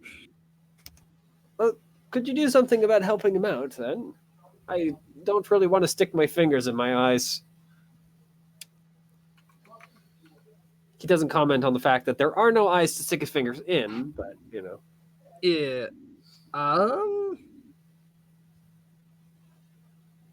I mean, I will attempt to ask him to come out. The creature just, like, continues to cling to the box. It makes an effort to try and pick it up and move, but it is unsuccessful. All right. This might feel uncomfortable, but bear with it. I'm going to take out my fishing line. Not the full fucking like hook and everything, but just the line. And I'm going to try to inform the small person to tie the line around the box. All right. It attempts to do so. He just kind of giggles as you're sticking fishing line through his eye socket into the skull. Weirdest fucking day of my life. Yep. So eventually you get the box tied at least well enough for you to hopefully pull it out. Yeah, I will attempt to do so. Yep. You yank box and person out in the same pull. They seem to be connected. Oyeko Alright. looks more and more concerned with each passing thing that happens. I guess I'll just hold it in my hand. I'll go. This appears to be your hanger-on renter. Ah, my Ethan. Yes. Your My what? Ethan. At least that is what it's calling itself, yes? No, what'd he say? I didn't hear what he said. What Theo said? No, what the skeleton said. What He he said called my the thing. He called it his Ethan. Yeah. Because that's what it keeps calling itself. Yeah. Yes, this All would the appear wording to be. keeps hearing over and over again. Yeah. This would appear to be your Ethan. It's rather small, isn't it? Figured it would be bigger. I mean, it wasn't very loud. At least not to everyone else. Might have been to you. It did sound very loud. It was inside of your head. Rattling through my entire body, in fact. Horribly ticklish once in a while. The thing just like looks up at you, pleading, and kind of pulls away from the box a little bit to show that its arm has been like inserted into it. There's like a hole on one of the sides. It's only about the size of a die. All right, I will start examining this box. Just taking the half second to pause and think, what led me here? How did I get to this place? How did I go from walking around killing goblins to putting fishing line through a skeleton's eye to save a little person? What the hell happened? Nope. It just seems to be a little iron box. I mean, I will very carefully try to remove his arm to see if it like is just stuck because it's too big or something, or whether or not it's actually stuck due to some mechanical component of the box. Seeing as it immediately cries out, you're going to assume it's a mechanical component.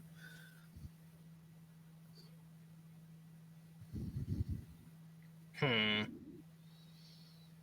mean, it's about the size of a die. If you wanted to, you probably could just smash it.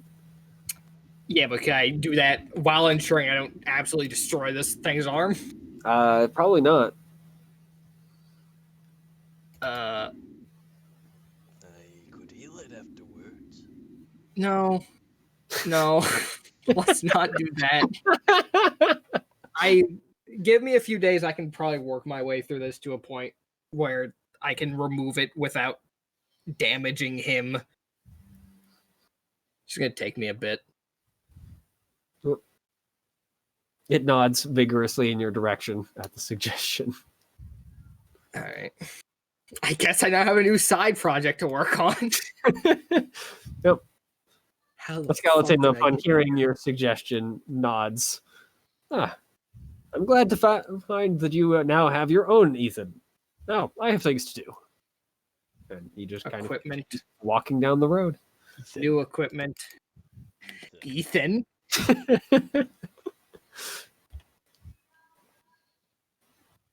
Tiny person with arm stuck in box. All right. Well, that's gonna be something to fucking deal with, I guess. It has called. Side How did I quest get required. Save tiny person Ethan. How did I get here? And I will turn and look at the party and just ask, how did I get here? Johnny shrugs. This is not my beautiful house. This isn't a beautiful house. And that's not your beautiful wife. Or will it ever be? Oh Jesus! Damn, get fucked, Johnny, I guess. I'm like Johnny. Who said anything about Theo though? That true. So, other than that minor misadventure, the rest of the day passes uneventfully.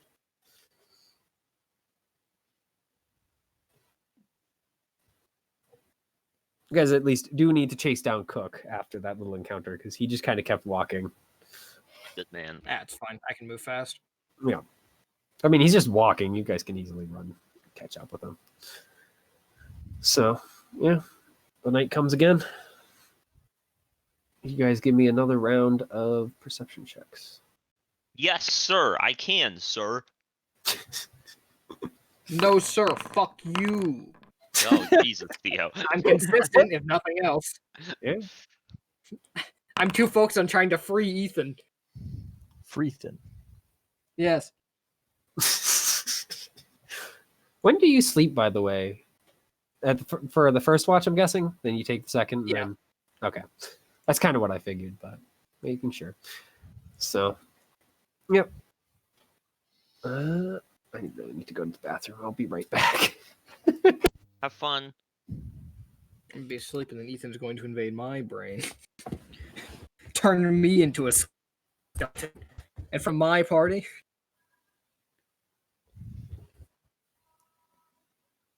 That'd be some fucking shit, huh? Oyeko wakes up in the morning and you're a skeleton. She may faint. If Gouvet wakes up and is a skeleton, Gouvet is gonna faint. Very mad. The skeletonized body of Gouvet was found 2 days later. She was skeletonized after one day, but it just took a while to find her. Yeah. Looking at the body, it was very clear that the skeletonization actually happened way before we found her body. Skeletonization was actually multiple years ago, and somehow no one noticed. Don't know how that happened. It was ongoing. Verified deception rules, I guess. Skeletonization ongoing.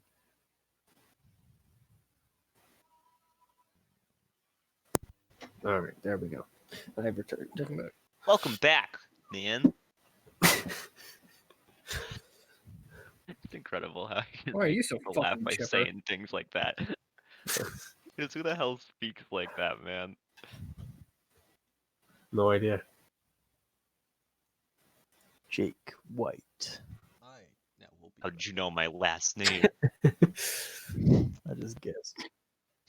Holy shit, you're really good at guessing last names. You just struck me as very white, you know? Ah, why? Because I'm racist? You don't have to be white to be racist. That's true. Usually it's those filthy dark people who are. That's right. True. But they're not as good at as us. Mitchell Sessions just fucking bring out the racist Lumpy, and we love it. Yes. Lumpy's willing to make racist jokes. Yeah.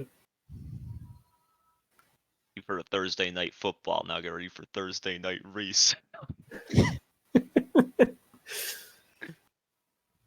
Coincidentally, Ham's a fan of both.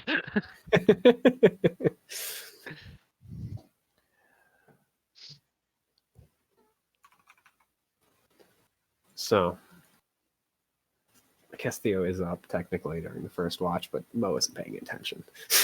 And he did get a 1. sure Mo isn't actually asleep? You just look over. Mo is just slumped over, his eyes open.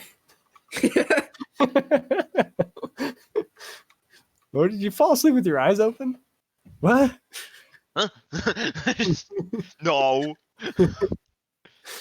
Tongue lolling out like an actual dog. It makes you think of like the fucking videos of officers catching people asleep on night watch in the military. Are you asleep? What? What? No. What? I'm No? totally awake. So, during your watch, however, it is pretty quiet for about the first half an hour. And then, since it's still, some travelers are still trying to push on. It's only like early in the night. Walking along the road, you hear a small group. Seems to be another kind of adventuring group from at least the look of their gear. Back. Back. And you hear them discussing something. They seem to be talking about some sort of like sword or something that they got recently. And then all of a sudden, one of them screams and chucks an item in your direction. Yeah. And landing about 10 feet away, easily within the firelight, you see a sword. I'll just kind of call it. Everything okay over there?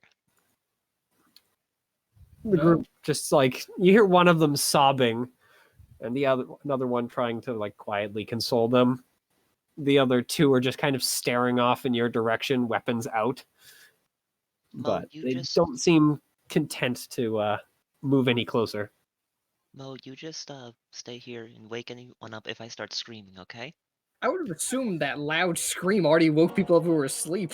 Yeah, if you're a light sleeper, that scream definitely woke you up.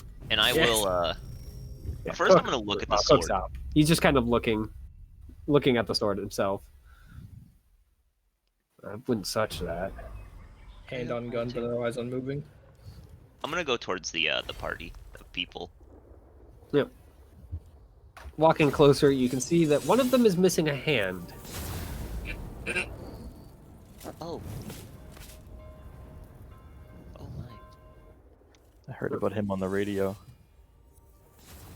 The group itself seems to be the two that are like on guard are a human and a wood elf. The other two, the one missing a hand, is another human. She seems to be some sort of, you'd probably assume, bard or musician, possibly, as she does have a lute tied to her back. What happened? The woman just kind of continues to sob. The man trying to console her looks over it, like looks up to you. Sword bitter. Oh, Bro, what the fuck? I'd recommend not keeping that sword. He just looks past you. That's the plan. Good. Yeah. I'll try At to that find point, he's something going to. get He rid pulls of. out like a healer's kit and starts to tie her hand, try and stem the blood. He seems to be a cleric or something. At least he's some sort of holy man. You can see a symbol hanging from a string around his neck. Or in Oyeko's words, a filthy magician. No, the other two seem to be something more akin to like a ranger and a fighter.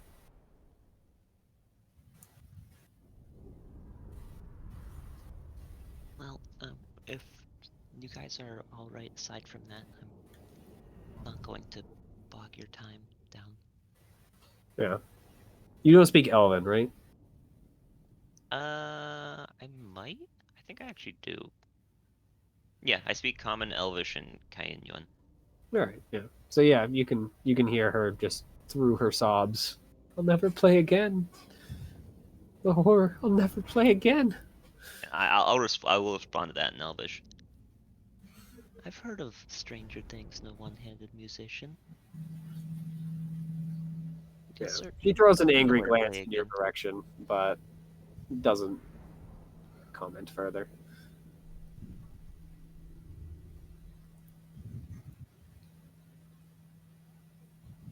But, yep, after well, not really an appropriately short time, but after the cleric gets her hand all tied up, they kind of pick her up and get moving again.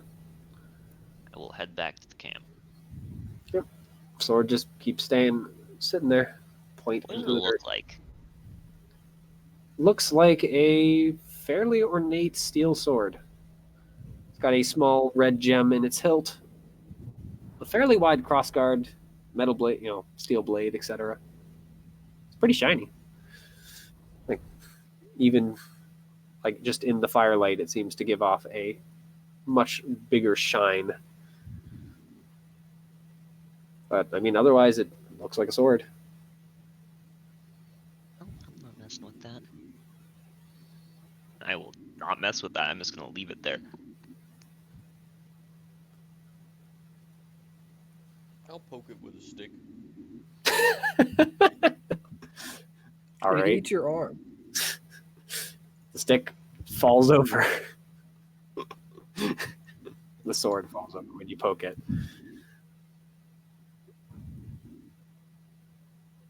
Stick disintegrates.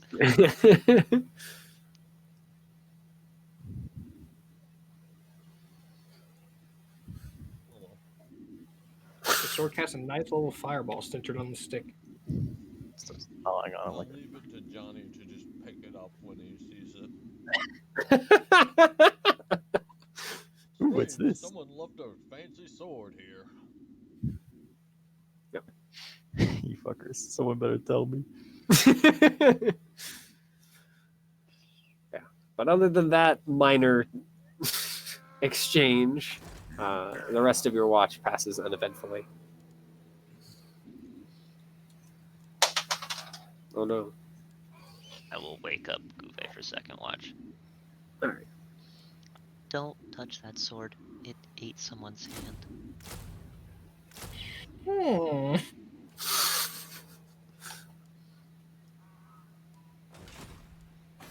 I touch the sword. No. I need both my hands.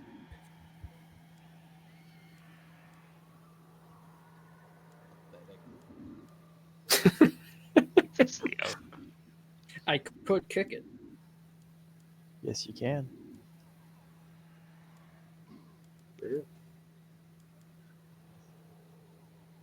Let's go through watch. As usual, don't touch the sword. Yep. You once again see that light flashing off in the distance, but I'm going to assume you ignore it this time.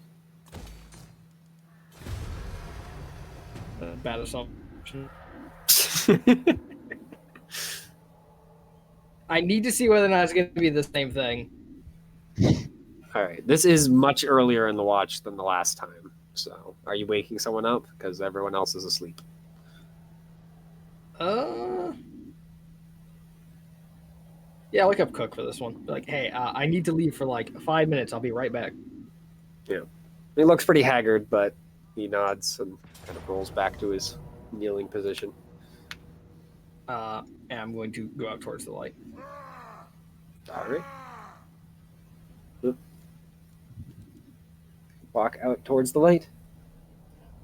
And a fairly similar series of events, Yeah. at least up to the making it into a Dreamwood Grove occur. This time- It kind of ignores you for the first one and then runs off to somewhere else, and you have to chase it down again.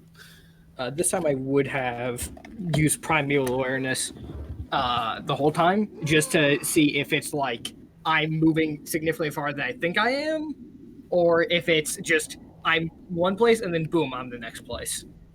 Yep. The moment you step into the grove, your primeval awareness is disrupted. So that is probably me getting flung somewhere entirely different. Yep. Well, it's not you don't sense them anymore, it's your concentration breaks and you no longer can sense anything. Yeah, but that's the assumption I'm going with is I've been flung somewhere, which is fucking with it. Yep. And it's making it freak out. Yep.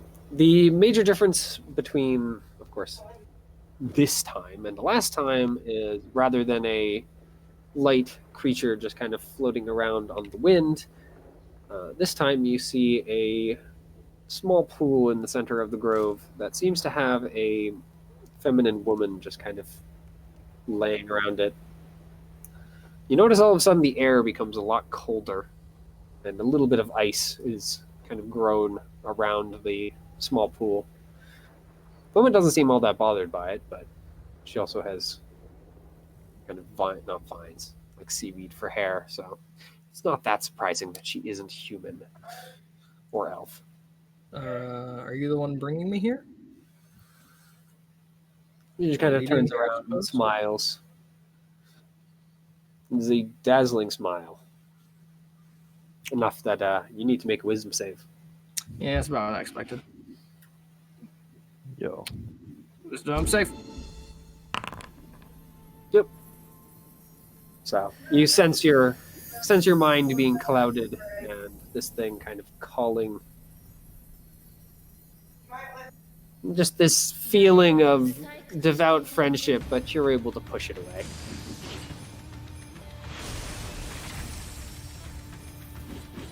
I ask once doesn't- again, are you the one leading me here? Yeah. She looks disappointed, but just kind of leans back into the water, her hair streaming out.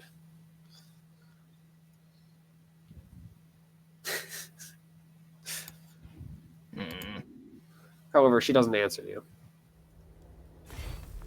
I will like start circling around the grove. All right. Yep. You walk around the grove, and similar to the last time, you see creatures, animals that aren't animals, just kind of looking at you. I'll approach the pool. She gives you another smile and stands up. Like the first reaches out a hand, an invitation.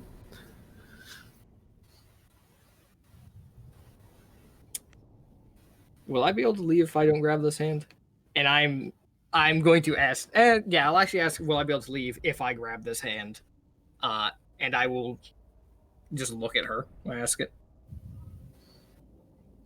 I'll ask in Elven this time, I guess. Maybe she should be more inclined to answer then. She looks sad, but nods. Is there a reason you keep leading me here?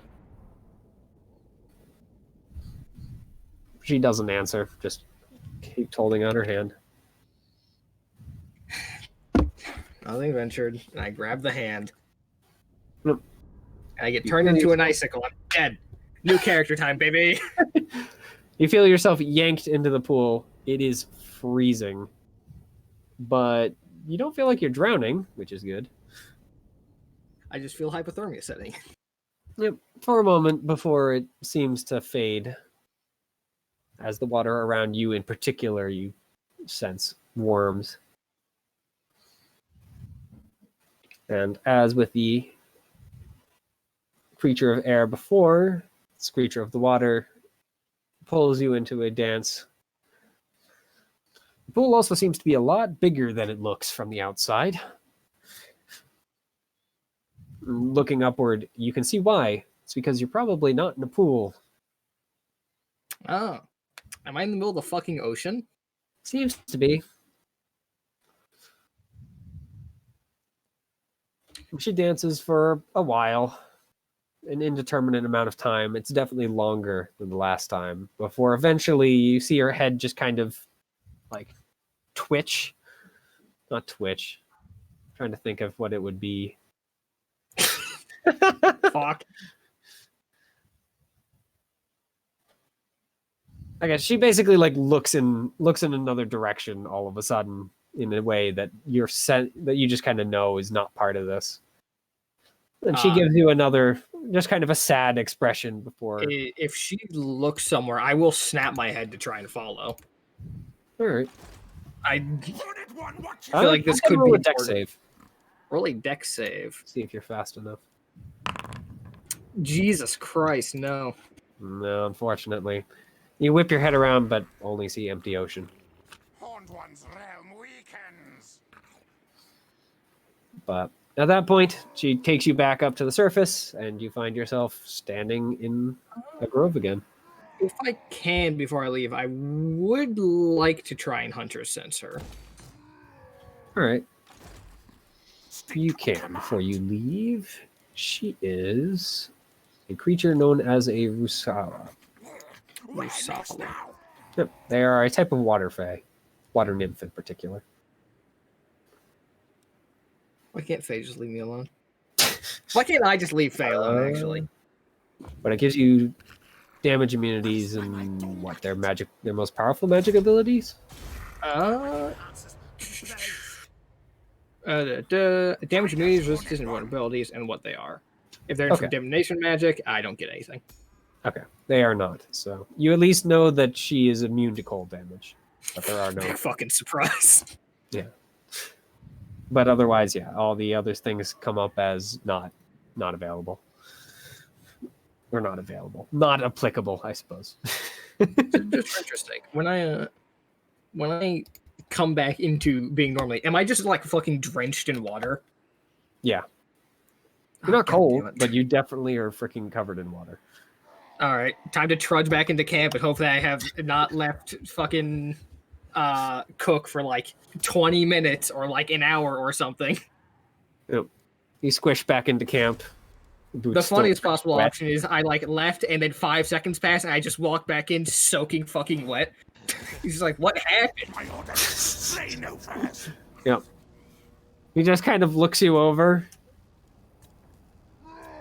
Looks like he wants to ask what the hell happened, and then basically just decides he's too tired for this The nonsense. second if he looks at all like that, I'm just gonna hold up a hand to him and just tell him to go back to sleep.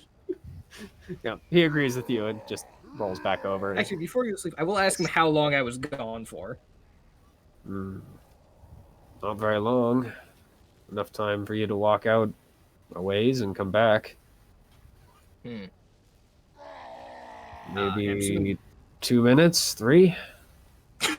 I hear 2 minutes. I shoot open. Just you know what? That's fine. And I'm just going to go back to watch and pretend like nothing happened. The world is right. It is not full of weird freaking creatures that keep wanting to dance with me. What the hell, guys? I don't know what this means. Yep. And until I know what it means, I know I'm going to keep doing it because I'm stupid. Good. So, yep. But otherwise, the rest of your watch passes uneventfully.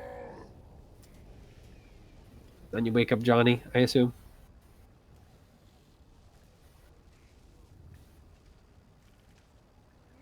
I guess. He's recording. So, Sorry, I was talking with you. I mean, you're not waking up Johnny, Theo. I didn't hear. I just heard recording and assumed it was something to do with me. Just like put my headset on just a second ago. As no, I will inform Johnny about the evil sword. Okay, that was the next question that was going to be asked. Yeah, I'll be like, hey, the sword is weird. Don't touch it. The sword is weird. It ate someone's hand. Also, you smell like a dock. I mean, he's dried out a wet. Ways at this point. I think I smell more like the dock, but I guess. That's what I said. I said dock. Oh, I thought you said dog. No. You smell like a dog. I smell like a dock. Yeah. Don't. It's, you know what? I'm just gonna not even attempt to answer and just go to work on Ethan. Yep. Start trying to very slowly and carefully remove this box. Yep. Ethan is asleep at this moment in time, but you're still able to work without him doing anything. Johnny will be happy knowing that we're super close to the coast. Yep. But you're not. Surely Gabby went out for a late night dip. Yeah, a late night dip in salt water for 2 minutes. I don't know how long it took, but I assume we're on the coast. Yep, it was fine. It all made sense. Don't worry about it. Well, I've only smelled that smell one place before, and it was, or two places before. It was on the boat and at the docks. So surely we're near the coast. We are not. Surely we are. No. Yep. Let me be wrong. No. Johnny, you rolled pretty well on your perception. The sword moves, just so you know. About halfway through your watch, you kind of look over back toward the road, and the sword's about like 5 feet closer to you than it was. Like you're certain it moved. I sort of reach behind my head and flick the handle of the sword I've got. Is this one of your friends? I mean, there are no birds nearby that you can see anyway, so the sword does not answer.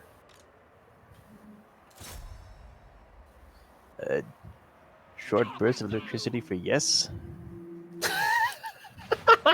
Are you actually asking the sword to fucking tase you right now? The sword does not do anything. It's got like a little eye on the hilt, right? Yeah. I pull it out and look at the eye.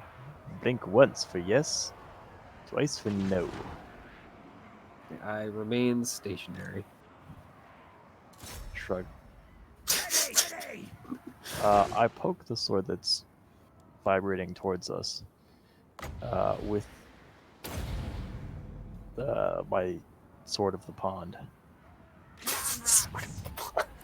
You're not going with its other new name. So I like this new name. you poke the other sword. It makes a fine. I don't know how much you're poking. If you're just lightly poking, then it makes some. I don't really know my demon sword's name, but in my inventory it says Shiphead Demon Sword from the Gutter. Yeah. Its new name. The Gutter Sword. It has told you its name, but I don't know. I don't know if Johnny does not remember names. Are you kidding? Yeah, so you don't remember what its name is. That's all I told you a couple times. Like 4 or 5 times in the same conversation. Yeah. Yeah, you forgot it every time. Yep. Yeah. Especially after it became Gutter Sword. Sword of the Gutter. The sword, your sword acts like a sword with the other sword. Well, I'll sit That's back the metal down sound. and keep my eyes on it. Alright. Didn't I tell you not to poke the fucking sword? Yeah, but, you know, I took some creative liberties with my instructions. No, I asked that in character as a note. Oh, you're awake? Yeah. I said first watch. Oh. Well, it seemed like it was coming towards us. Doesn't it look closer? Does it appear to have gotten closer? Upon Now second that Johnny examination? is, like, mentioning it, yeah, it definitely seems to be a little closer. I'm gonna go pick up a rock and throw it at it. Alright. Rock bounces off the blade. Piece of shit.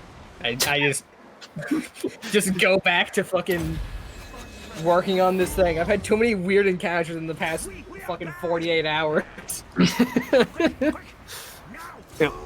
I mean, if you're paying attention to it actively, then yeah, the sword does not seem to get any closer. And I pull a piece of meat out of my pack. And, oh, do I know that it bit someone, actually? I don't know that. I just know that I was told not believe- to touch it. I'm almost certain, didn't you say it ate someone's hand? Yeah, I think I said that to you. Oh, Yeah. okay. Yeah. Very Pretty- good. I would toss some meat at the handle. Okay. The meat lands on the handle, but I mean, the sword doesn't seem to react. Alright. Wow, I'm gonna leave it there then. Keep an eye on it, see if the meat disappears. I mean, are you stopping, paying attention to go look somewhere else, or are you keeping an eye on it? I'll pretend like I'm looking at something else, but actually, I've got my side eye on it. Alright. Yep. Your side eye picks up the meat vanish. And of course, the sounds of chew, chew, chew. Where does it go? I mean, looking at it more directly while it's chewing, you can see teeth coming out of the blade. And the whole blade itself kind of turning a vague purple rather than steel. And just chewing on meat until Throw it second vanishes. rock. Yeah, it Cut turns that back out. into a sword after you throw another rock at it. Weird piece of shit. We have enough weird swords in the party already. We don't need any more. I agree. One is more than enough. Yep. Sword does not attempt to attack you if you just keep an eye on it. So, morning arrives, and it's still laying there 5 feet away from your camplight.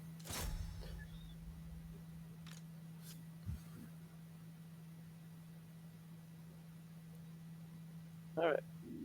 You guys are just gonna pack up camp and leave it there? One last rock for the road. Do not pay me to touch that thing. It's a Well, you demonic. could pay me to, but you couldn't pay Oyeko to. It's a demonic cursed thing. Let's throw rocks at it. Yeah. I have enough shit that it's fucking around with me. You think I'm scared of a cursed sword? I will fuck. Up to You you. know, I mean, I'll it throw doesn't two really more rocks remind at it, you just of a because of that. cursed sword. It reminds you more of a mimic sword. Yeah. I'll keep throwing rocks at it. It's funny to me. Yeah, the rocks just bounce off of it, so. Alright, time to go. So, yeah, you guys leave for the road, leaving the mimic sword just laying in the dirt next to your campsite. Right in dirt Our next to actions it, would mimic. result in the deaths of some 37 further people before Yeah. slain. That's those 37 people's fault. I don't give a fuck. Should have been on the lookout. Should have been caught lacking.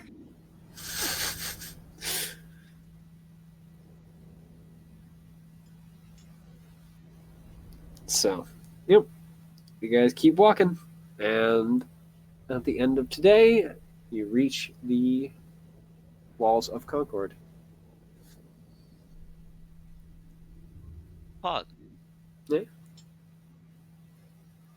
Alright. So, head to the docks. That's what I'm gonna do. Time to fucking book some passage. Yeah, I'll go with. I don't really have anything I need to do in town, then we're trying to Alright. leave.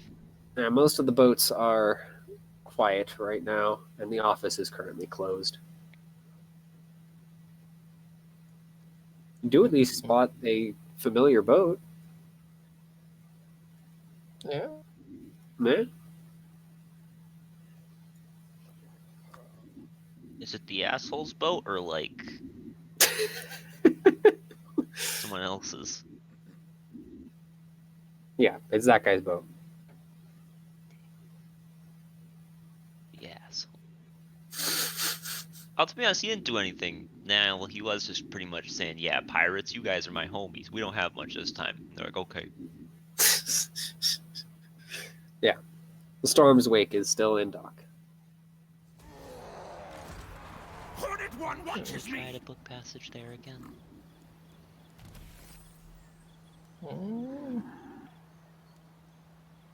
There are other boats, but as I said, the office is currently closed, so buying passage is not possible at the moment.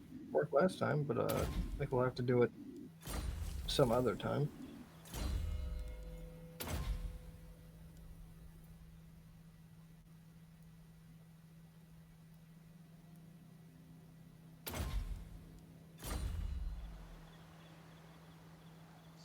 We find a place to rest. Like up there. Great victory! Why Yeah, I are think you that's talking like the that? answer. You know, it's Mo. I still feel like that's a valid question to ask. Fuck, I gave a valid answer. Mo wasn't listening. So why are you talking like that? This is Dark Omen. Mine.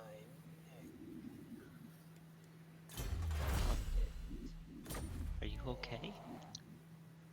No.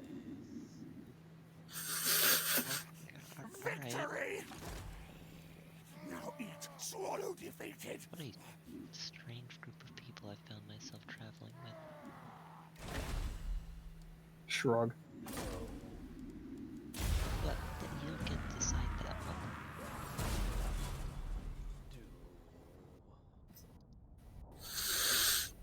Okay, he's gotten weirder than he was, right? But yes. You're right. Jake forgot. Jake the player, Oyeka wouldn't make that mistake.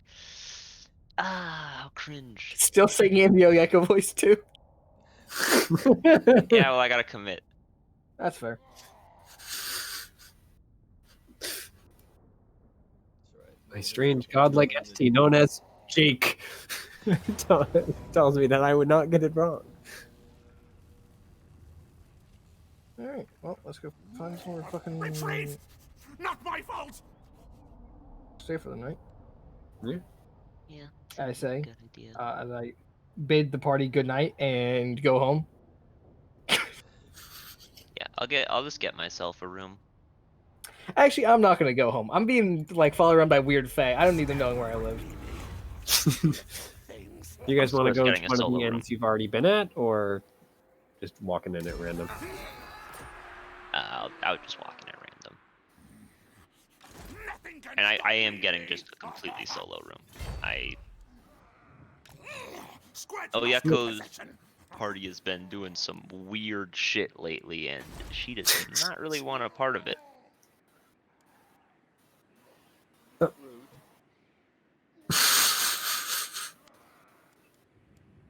Yeah, well, Mo, you were fine until whatever the hell that was. That's all it takes, huh? To the point, Oyeka's just assuming you had some bizarre dream that fucked with your psyche. That's a fair assumption. I can't even argue with that one anymore with all the shit that's been going on. Theo, don't even know what was so strange about that. Other than I accidentally used different voice.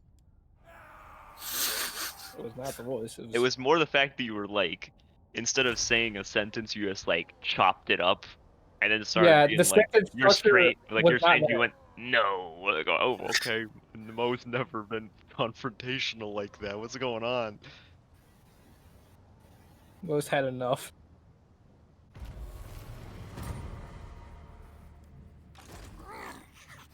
You! So, yep. The first place you walk into is an inn that has like a water droplet on its sign. Win battle! Or else... There's Wood Elf as the person. It's 5 silver for a night if you just want to solo room. That will be How much was noted past again? down. I want to say it was 30 gold? No. Well, 30 gold I think was for the really nice one. I believe it was 5 if you were working, and then like 15 if you were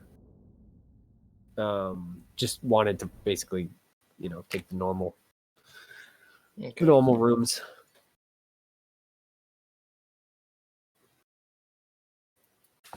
Afford a few passages back and forth. I could not. Keep in mind, you guys are gonna need to pay for cook. Leave Cook behind. If we leave Cook behind, there's gonna be fucking hanged from the yard arm. That's all I'm saying. Yeah,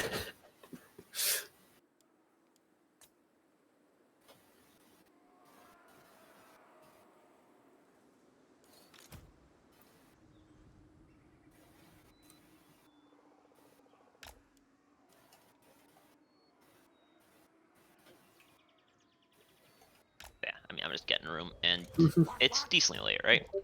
Yeah. Yeah, I'll just go into sleepy sleep. Yep. It's nice to get a full night's sleep in an inn.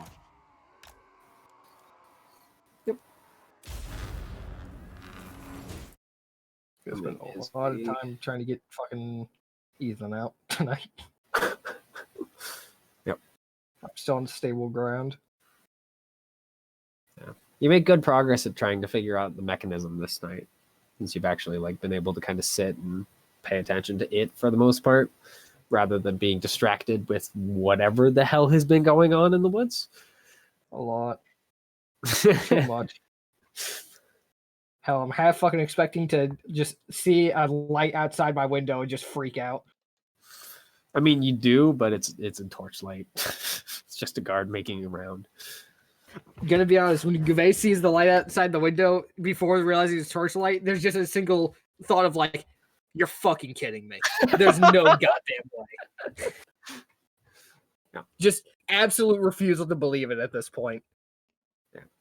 But this box Yes, I seems to be a very, very complex version of a bear trap, Jesus Christ. made to close once and not open again. Mm-hmm. And while it is made out of entirely, well, the outside of it is built out of iron. The inside mechanics are built out of steel. All right, time to buy a file tomorrow morning, I guess. Mm-hmm. How much does a file cost? I don't know. I don't think they have something like a file, but maybe. Let's see. I doubt. I mean, you need stuff like jewelry files still at this point. Well, I mean more for No, they don't. an item. It might actually be included in the Thieves Toolkit. How much is a Thieves Tools kit? It's like, what, 5 gold? It's cheap. Yeah, Thieves Toolkit includes a small file, and I think I actually have a Thieves Toolkit. I do. All right, you can just use Never that. mind. Yeah. This is gonna be like multiple weeks of work, probably. Ashen sorcerer.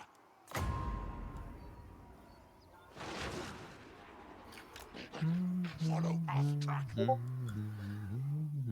All right, where are you guys staying at the same inn Ayako is, or? Yeah. Yeah, I guess so. Yarn is kind of shaken, so he wouldn't really be striking out on his lonesome right now. Just being dragged along. Can't believe we finally hit a point where most of the party is shaken. Never thought this would happen. I can't believe that out of everyone, I'm one of the ones performing like the best here. Yeah. Oh, it takes like a little bit of matching, cause like, I don't like this. I do not like this. This is horrible. And the magic's like, you know what? You know what? I got you, homie. I'll go fuck with everyone else. So, yep. The night passes uneventfully. With, I guess, the exception of Gouvet finally making some progress on this freaking fairy trap thing. Pog. Yes, yes, yes. So, yeah, the morning comes. When they free the fairy, the rest of the fable leave me the fuck alone. It is a terrible, terrible morning. Not only is it hot, but it's pouring.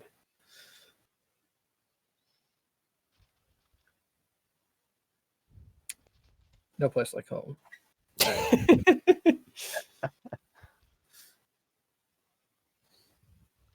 So, going to the docks early in the morning to try and buy a passage.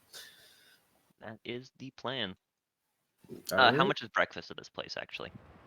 It can you get it to runs go? Is there any rainwear? Can you get it to people go? are Wearing? I mean, they can make it to go. Because Yeko is trying to get to the docks early.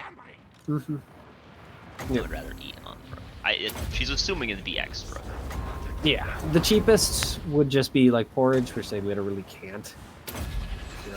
That's just 5 copper. Although that comes with a drink too.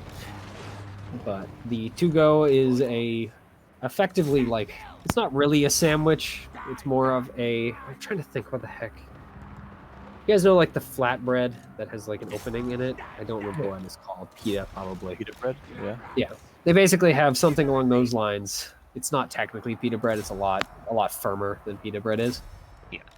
And then they just kind of slop some eggs or sausage in there and call it good enough. Sounds Sounds good to me. It depends on how much you want, but the cheapest one goes for a silver. And that's just eggs. They don't put any sausage or cheese or anything else in there. Something Johnny is curious about. Pay a is full what- gold. All right. They fill it with pretty much everything they can find in the kitchen. And still at least make it like taste good anyway. So you get a round of peppers, onions, plus a couple of different kinds of meat, and the egg, of course, along with a full bottle of some sort of cheap wine.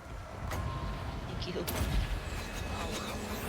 Something Johnny is curious about is what do these people like wear when it's raining? Is there any kind of overclothing that keeps you relatively dry, or do they just say "fuck it, I'm wet"?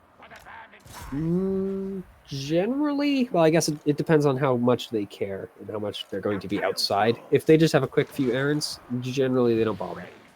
If they're actively working outside, they tend to have some sort of leather overcoat. Kind of think of like a raincoat / poncho type of design. So it kind of goes up over their head. I mean, their leggings and boots are freaking covered anyway. Yeah, if Johnny can figure out if they sell ones that can like fit over armor, you might want to pick one up. They do indeed. He's gonna try and pick up one of those then. You know that they do because some of the guards are wearing them. And while the guards only have leather armor, I mean, it's still armor that they really don't want to have to like squish out of when they get done for the day. Because wearing leather armor, you still have the cloth underneath, and that being soaked makes life absolutely miserable. Sure does. So, yeah, they have similar things.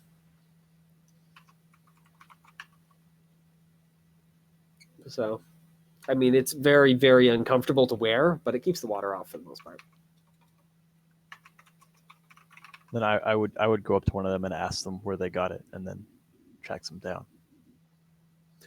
The first pair of guards you walk up to basically tells you they got it from the barracks, but you're able to pick up someone else that's just kind of wearing it for their workday, or forced, or something along those lines, because they're carrying an axe. And he points you in the direction of a shop that apparently sells that sort of stuff. I mean, they sell more than just those, but apparently that's what they sell. Like, that's one of their kind of big sellers. At least during this season. Wear a leather sort of overcoat. It keeps me as dry. Is there one you can fit over my arm? When you walk into the shop, it is a human who just is... Well, they're currently working on some more... like a fancy set of like fur clothing, effectively. It's not like a jacket or anything, but more a big kind of luxurious coat made out of some sort of brown fur. And they just kind of nod. Just kind of look you over and then walk over to a set of shelving units that have a bunch of them just kind of laying folded up underneath the shelves. And you pick it up and walk over and like try and fit it around your armor. Figure out it's a little too small as it only kind of covers like your head and some of your pauldrons. Goes over and pulls another one off the shelf, fits it over your armor. This one fits a lot better. They nod, then take it back off, and set it on the counter. Seeing as you're not getting a more user-fit one, I'll be willing to just settle for a handful of silvers. Can you count, or does a handful work? What else does he sell? Clothing. A wide. Yeah, a very wide array of clothing. Oh my. It seems most of it is outdoors clothing, made for functionality, but it does have at least some that have a nicer look to them. Does he sell wide-brimmed hats that can withstand the rain? Not really. You're thinking of like 10-gallon hat type of idea? Cowboy hat. Something that's good for the shade, but also good for the rain, and that will last. I don't have a design in mind. I mean, he has wide-brimmed hats, but they aren't really made for this sort of weather. They're made Gotcha. more for keeping the sun off. Okay. Well, you've been more than generous and helpful. Here, give you a whole gold. Yep. They're thankful. And take the gold. And then I will go join the others on the docks. Or just head to the docks, and then whenever they arrive, I'll be there. Depends on what they're doing.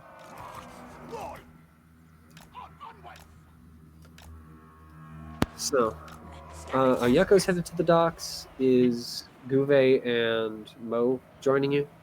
Well, Gecko's player is going to go use the little boys' room, so I'll be right back. All right.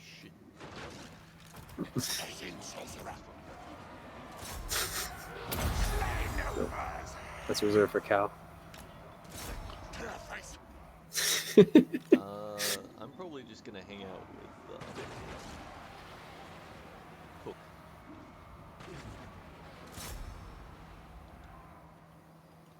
Yeah. I mean, he'll head to the docks after breakfast and getting kind of stocked back up on bolts.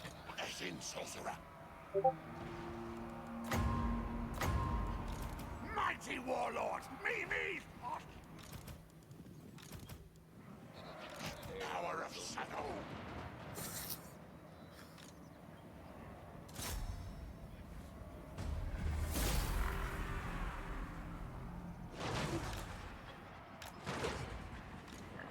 Hungry for battle. Excuse me.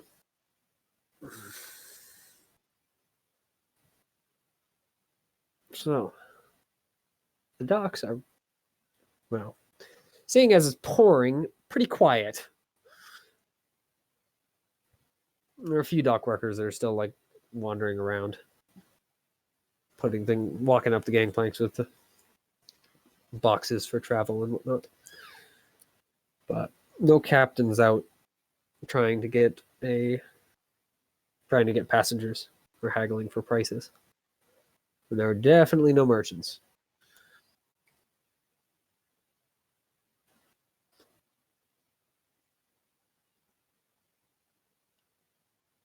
Are you gonna let Jake lead the way? Peyton, how are you doing it? Well, Jay's not here right now, so I guess I'll lead the way. Yep. So going up to the booth where they have the prices and whatnot, you Yep. definitely see the Storm Chaser marked. There are a handful of other ships, though the Storm Chaser and only one other is being currently traveling back to that location. How long does it appear to be until they travel? The Storm Chaser, asking the clerk, apparently has been struggling with some sort of merchant dispute, is the way he puts it. So they're not leaving today, but they should be leaving hopefully soon. The other one is leaving in about a day or so. They still have to get new supplies. Mm-hmm. So one day, and hopefully one day. The guy thinks it's probably more likely to be 2. Back. Welcome back. You have 2 options.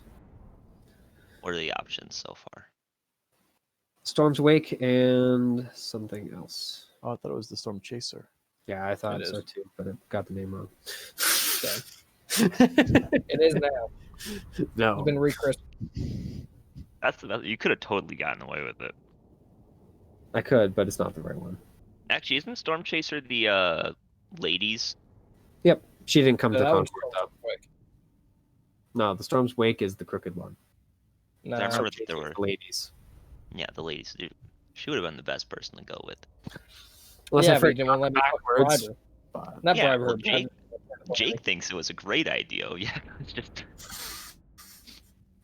sometimes a little too moral for her own I was good. finally in a party where everyone didn't look the other way when I bribed people. Had to happen eventually. yeah, if I had them backwards, then that's what they're supposed to be. Yeah, so we've got Crooked Guy who is leaving in 1 to 2 days, and someone else who will be leaving probably tomorrow. How fast are their ships? We shall serve your mighty Sorry, I wanted to do warlord. this. My breakfast was actually pretty good, so I was kind of focused on I it. am warlord. No, The other one, by the way, is called the Vineyard's Hope. Yeah.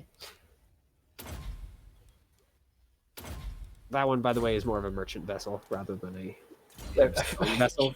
It's a little Definitely. slower. At least by the clerk's approximation. Because they don't know exactly. They only have to go with what the captains tell them. So it'll be about the 2 months is basically the difference. Rather than a month and a half for the Storm's Wake. Price is the same between them. Yep. I am warlord. In this case, because it's literally set here, they don't get a choice. Same destination, so How much? Sorry, I kind of zoned out for a second there. How much time of a difference is there? 2 weeks. Oh, that's not bad. Yep. Yeah. Well, I say that since we don't have to be catching up with Mr. Cook, we can take the slower one. All right. Cook has not come to the docks, by the way.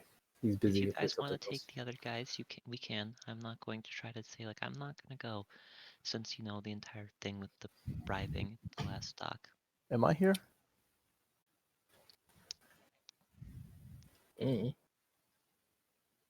At this point, probably not. You're probably still out shopping.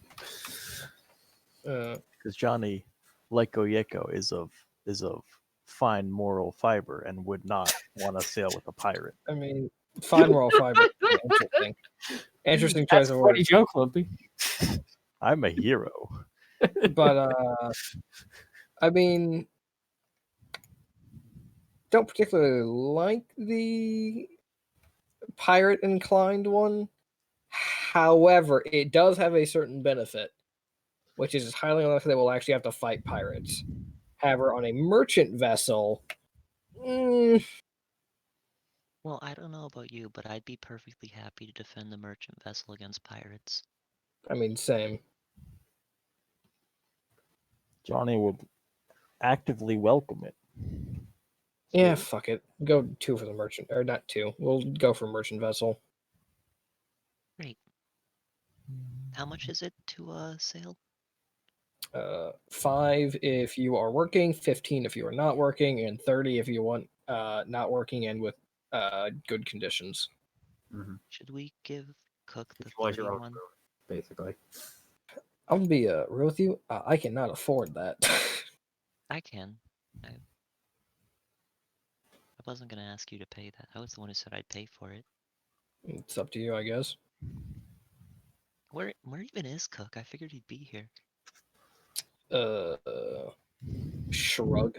I mean, Mo and Johnny aren't here yet, so. I've had other things in my mind recently. I haven't been keeping track of them as Yeah, are well. you alright? No, but you know, Do you need to talk about it or anything? no.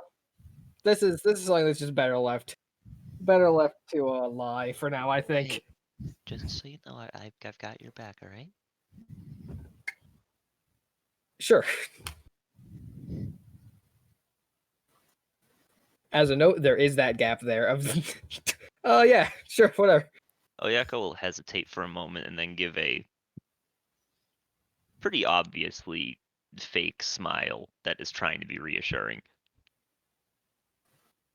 I'm gonna be real with you. This is 100% having to do with magic. You're not gonna have my back.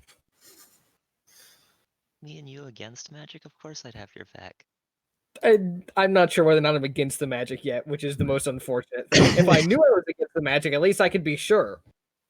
But I don't know what's happening. Guve, So here we Guve, are. Guve. Uwe might bang the magic. I travel with Mo and Johnny, don't I? Yeah, it's true. If you randomly start embracing magic, I'm not going to like it by any means, but you're a Embrace good is a enough strong fella. word. Just because I've danced with some fucking nymphs doesn't mean I've embraced magic. What? And don't worry about it. It's been a weird few nights. I can tell. First, Johnny has a weird dream, now this, and then there's a sword that eats hands. Oh, it happened twice as a no. Oh, it happened twice. Good. Yeah. Yeah. Second time I came back soaked in water. It was unfortunate. What? Well, you know, you fucking follow some lights and you end up in a grove, and then someone offers you their hand, and it seems to be the only way to leave. So you take the hand, and then suddenly you're underwater dancing. Normal shit. Yeah, normal. As Uwe says this, they grow steadily more distressed until they end with normal shit. Okay, well, in the future, if you start seeing lights, at least wake me up, and I'll try to persuade you not to go. I'm gonna be honest with you right now. I'm gonna follow those lights. Not because I have any magical compulsion to do so, but because I have gone too far to not see where this leads me. Well, okay. Next time you see the lights, wake me up anyway, alright? Sure. I'll decide what I'll do to help then. I mean, talking about it made me feel a little bit better. Well, that's good at least. Ugh. I'm gonna go try and free Ethan some more. Have fun. I'm gonna go look for Cook. Yeah. Walking back into the town, kind of along the main road, you do catch up to Cook finally. Well, Hey, you find him coming. so we found a ship back. I was wondering what kind of accommodations you'd like, because it's 30 gold to have your own room and not work, and if you'd like that, I'll perfectly willing to pay for it. I can work. It's not a big deal. You sure? Because, I mean, we kind of dragging you. I'd feel more uncomfortable sitting in a hold all day, a cabin. That's the reason I asked, because I feel the same way. Might not be a sailor, but I'm certainly a working man. Feels odd not to be doing something. I understand that feeling. Did you buy passage already, or? No, I came back to see what you would want first, so I didn't buy you the wrong thing. I'm gonna go back now and buy some passage. He nods and follows you back to the docks. And I will do exactly that. I will buy myself passage working and him passage working. So 5 gold each. Yeah, for each person working. Oh, I forgot to say, I also do that. Johnny would also be working. Oh, would not. There it is. We all knew it was coming. We're gonna be. There's a storm. Where's Mo? And Mo is flying through the air towards the water. How did that To be even fair, happen? I do not have an excessive amount of strength, so that's still a possibility with Guve. The ship's tossing and turning, and Mo's ping-ponging around inside her cabin. It's gonna be, where's Guve? There's just gonna be a snapped line. I was gonna be in the middle of the ocean going, how did I get here?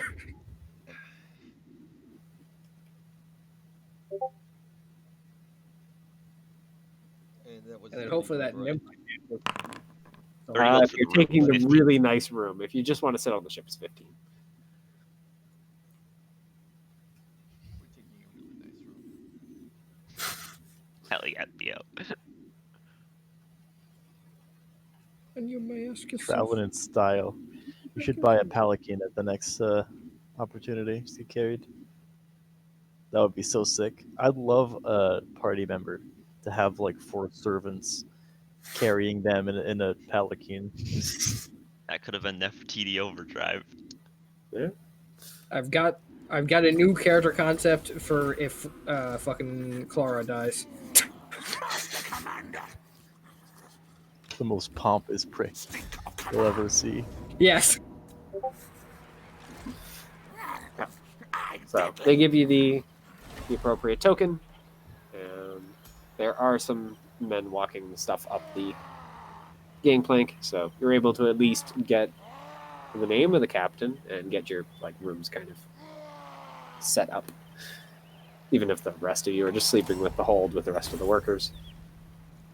But the captain's name is Deval Herzl, or just Captain Herzl. Herzl.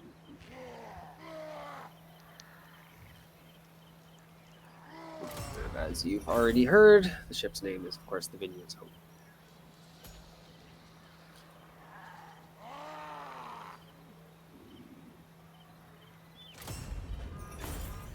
Stop buzzing.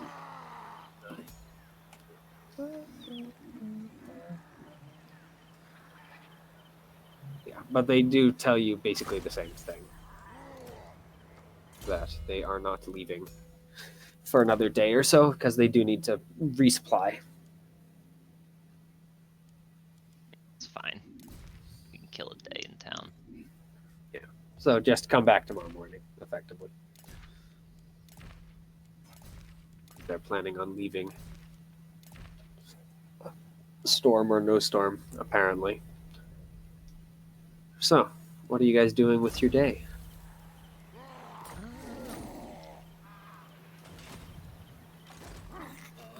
Mighty am I. Is there a library here? Yep. Oh, yeah, Echo's gonna go look for books about nymphs.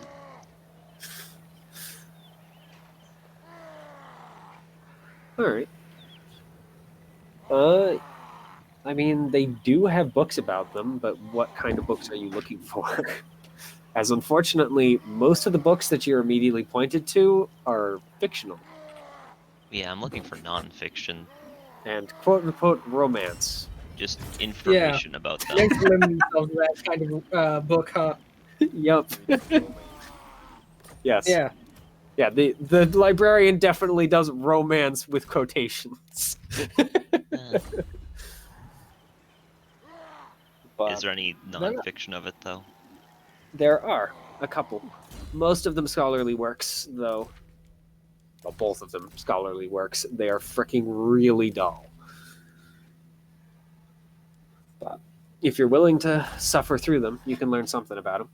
Yeah, I'm just trying to suffer through them, see if any of them ever know anything about nymphs, like dancing with people and that kind of stuff. They dance with people close to death. Oh no. Oh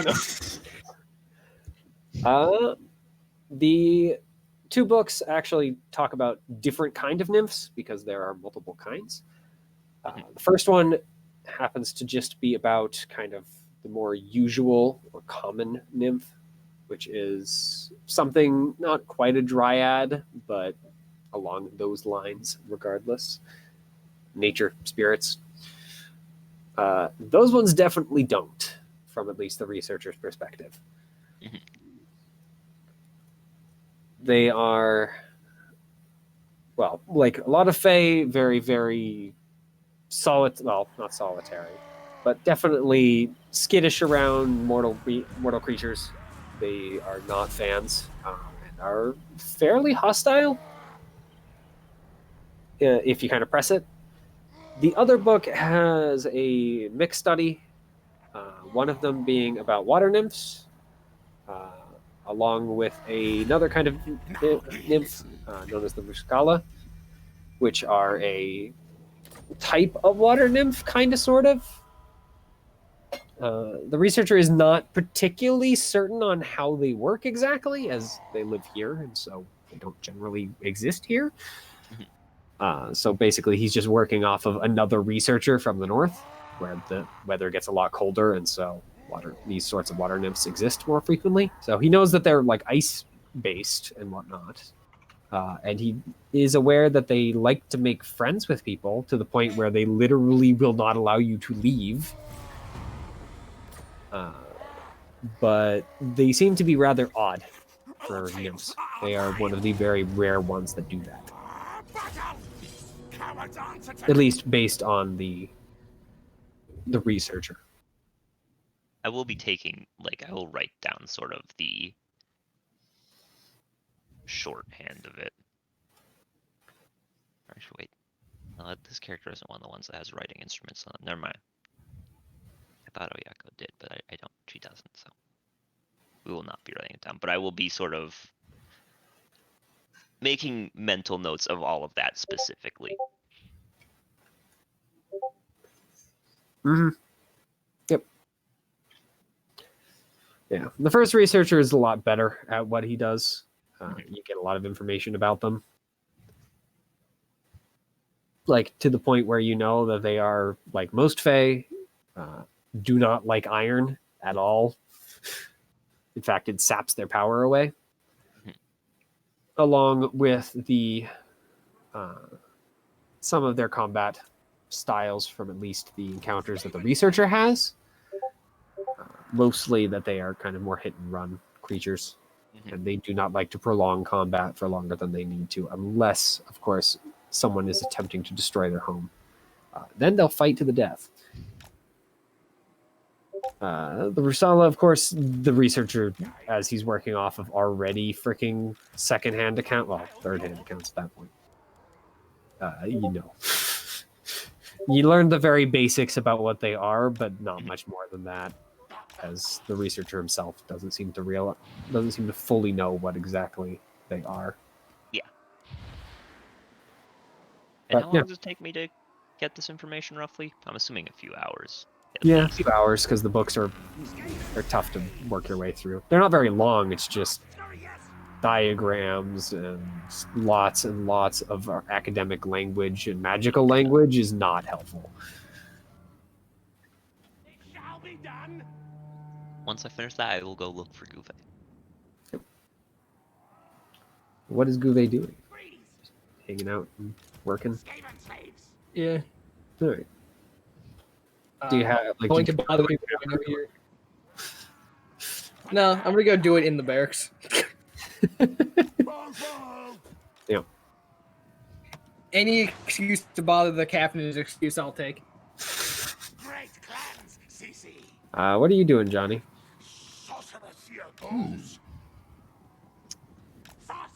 Got some paint.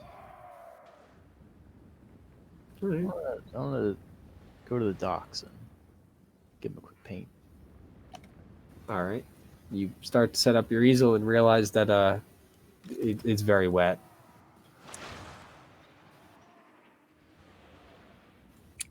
Turns out water paint is not a great choice when raining. Yeah. It does make it, unfortunately, very challenging.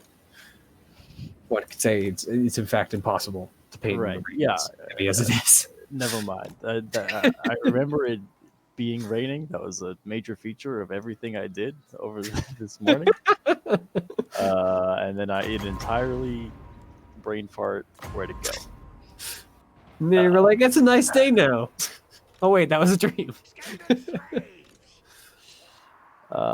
I still do want to paint though, so maybe I would Well, I mean, they're taverns. do a character study of like the bar, right? So I'll like sit in the tavern, not at the bar, but like at a table that can view the bar, and then just like paint the bar, the barrels behind it, the Sure. barkeep. Which tavern are you going back to? The same one you The stayed one- at? Yeah, it's the one we stayed at. Sure. Yep. I mean, the barkeeper like looks at you funny since you're just sitting in the corner painting, but I mean, they don't like throw you out or anything. And if you do end up showing their picture, they are at least somewhat flattered. If you want to roll to see how good it is, you can. Yeah, I will, and hopefully it'll be good, so I can give it to this place. In that one, they are no longer flattered. They want to throw hands. Oh, what do I roll for this? It should be paint kit, probably. Master of masters. Hmm. Three. Stephen Slade. You're trying to copy Supplies. something. Well, we'll say Dex. Intelligence. It says intelligence on the painter supplies. It can change, but we can keep with intelligence. Sure, that makes sense. Too. I am not incredible at painting. It's mediocre. Didn't I have proficiency with them? Oh So yeah, you- how do I... Hold on. That should be 3 higher. Yeah, it should be 14. 50. Or yeah, because it already would have the one involved, so 15. Proficiency, proficient. Oh, I didn't roll the tools. Okay, I just rolled an intelligence roll. Oh, it's fine. We can keep the same roll, so So it would be... 15. Do I have +4 in my proficiency? No. Yeah, it would Oh, be. well, yeah, hold on. 12 plus 3 is 15. Oh my fucking god. Get me out. They both did the exact same math in their head. Yep. It was wrong the exact same way. I'm a math teacher. Here we go. Fuck. Oh god, he's getting worse. I'm already succumbing to dementia. It's begun already. As long as you don't start talking about fricking pegacorns, then we're all good. Pegacorns? Yes, that is one of the teachers I had was obsessed with a creature known as a pegacorn. A mix between a Let me unicorn guess. and a pegasus. Yeah. Along with pigeons not actually being real. Oh my god, was he one of those hip, like, they're drones teachers? Like, I'm cool with the kids, haha, they're... He wasn't. I don't remember if he. What was it? I know he believed that pigeon babies don't exist because no one's ever seen one, quote unquote. I don't remember what he thought pigeons were though. Give me a harder one. Slade, stop! I counsel yes! So, yep. Okay, 15's not bad. Yeah. It's the kind of thing you sometimes do see in, like, a cafe in real life. Like, local artist wants you to buy their shitty painting. Give them $200. I mean, it's a little bit above that level, but not by much. And when I finish it, I'll give it to the barkeep. Yep. He's flattered. Takes your painting. He hangs it up like kind of in one of the corners, so at least some people will see it. Clan rats! So that's how I'm spending at least my afternoon. I mean, if you guys want to, we can just skip the day for time for boats. Unless you guys have something in particular you really want to do for the rest of today. Mostly just want to bump into Guve and tell her what I learned about nymphs. You can do that. And I hear the part about the fucking Rusala. I'm like, oh. Mm. I have no idea how the hell. I probably should just look up how the hell to pronounce it. It's a Polish word, so. Rusalka? Probably. I know Here. there are magic cards. Here. That's how you pronounce it. Or that's how you spell it. Law. Okay, I just missed the K. I'm just stupid. Well, no, it's unclear if you pronounce the K. I think is... Huh? This is Polish. Or whatever they come from. I think it is Polish. Regardless. So, yep. You guys are able to pass the day in whichever way you so choose. And the next day comes. Storm does not break, but at least it gets a little lighter. It's not a downpour, but it is still raining. Is Rusalka. You pronounce the K. Sulk. So I was actually pronouncing it a lot closer than I thought it was. Regardless. So, yep. You guys are able to get on the boat to travel back.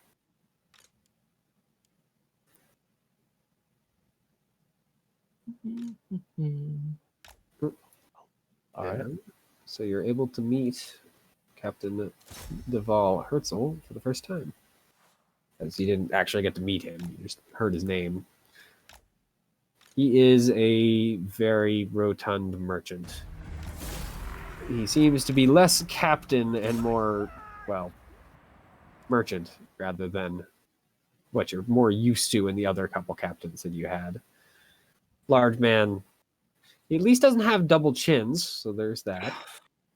Well, But he's about Well, as like- rotund as you can be before that point. He has a big fancy hat, nice coat.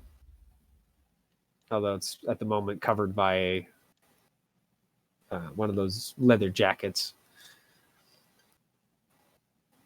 He at least has sailing shoes rather than more like kind of fancy buckled shoes.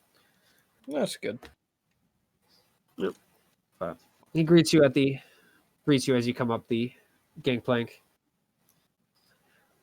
and shows Mo to her room and the rest of you to your existence for the next 2 months. And already has things for you to do. Odd. We like things. Mo, your room is nice. And you have your own cabin. And there's already like a wine bottle sitting in the cabin, along with some sort of small, like brown something or other. It looks like a very, very tiny brick. Maybe like a chip. I'll eye it with suspicion and drink the bottle. Yeah. It smells faintly sweet. The bottle is okay. It is wine. Dog people, we sometimes eat trash. We'll give it a try, in case Right. it's edible. All right. Yep. You go and you swallow it. It's sweet. It tastes really good. Then you have to make a con save. Then your kidneys fail.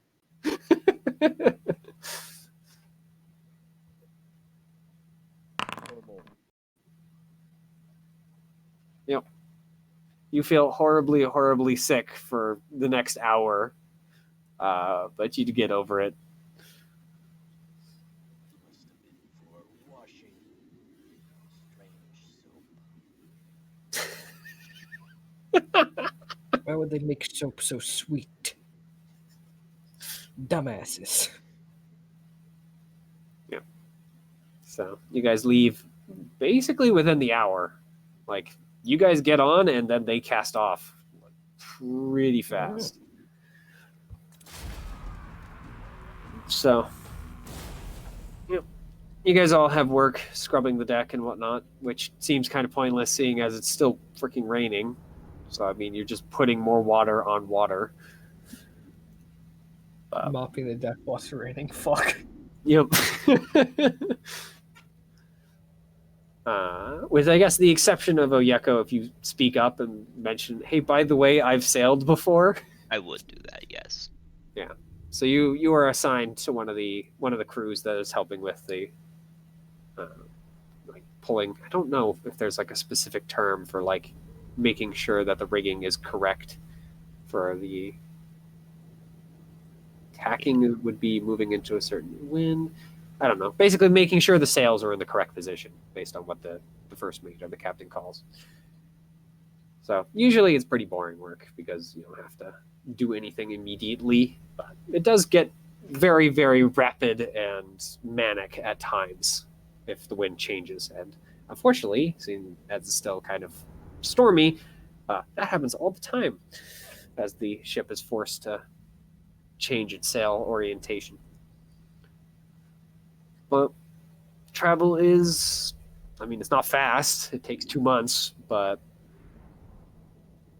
it is at least nice and quiet.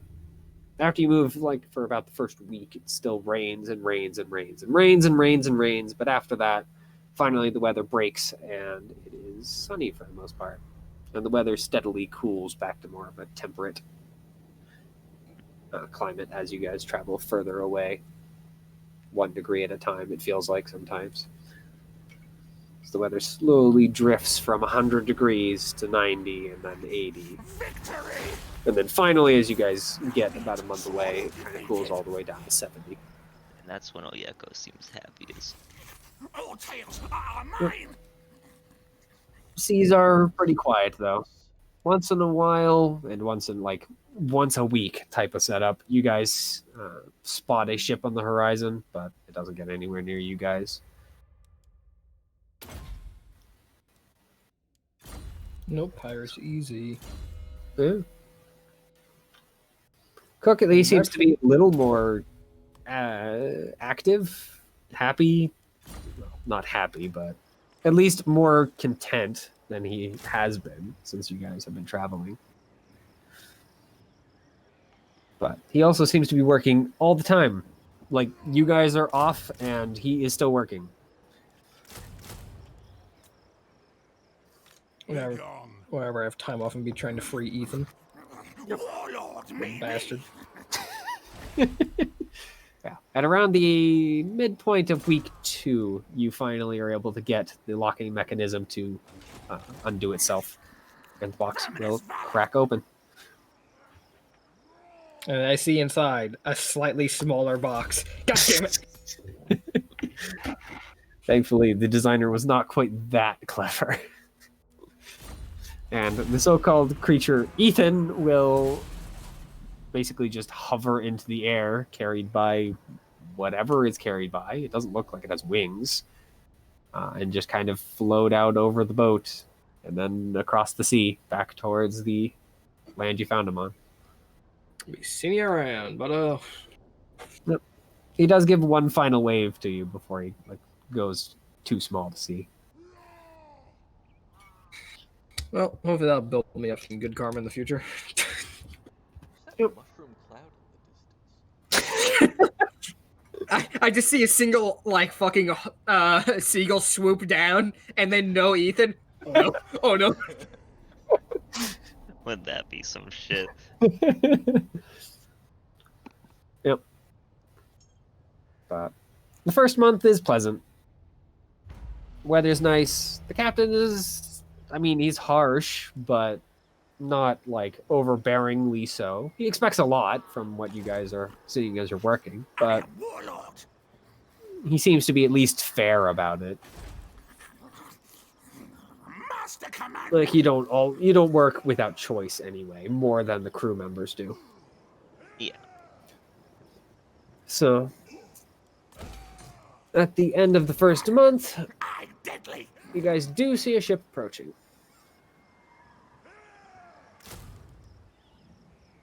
Actually, let me see. What moon is it out for the end of the month?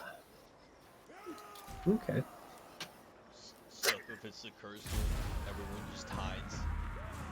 It actually is the cursed moon. Oh no.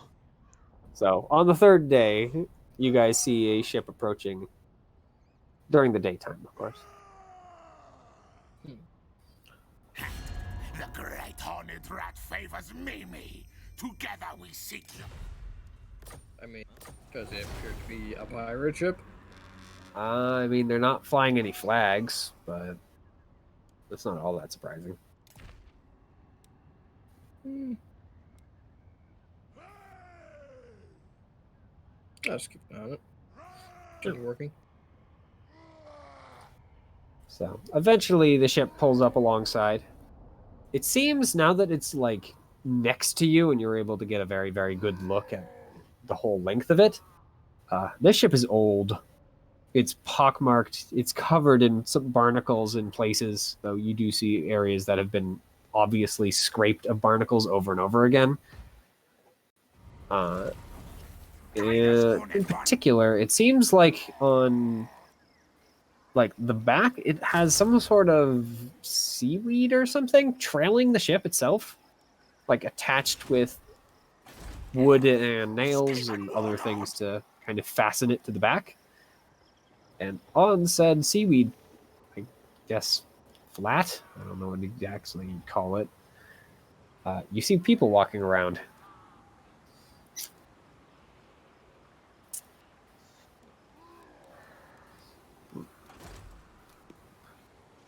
Eventually, as you guys are traveling, they go and push a gangplank down. Captain greets another captain, a dark-skinned man with a rather, well, at least for captain garb, it's pretty low class. Just kind of brown clothing, sun-bleached. At least he has a hat, as all the other crew members on his ship don't seem to. Jeez, Theo. Fuck.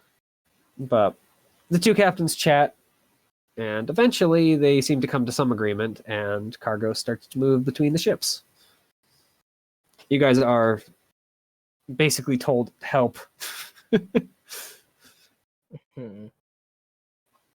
And walking onto the other ship, where you could really only see the crew members kind of looking down with weapons, obviously like in their sheaths and whatnot, but they are definitely armed.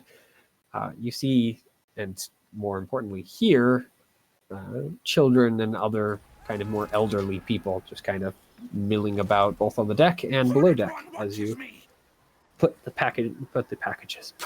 cargo onto the deck. To the thankful grins and laughter of the passengers. A few of them kind of give you seashells and other small kind of tokens of thanks.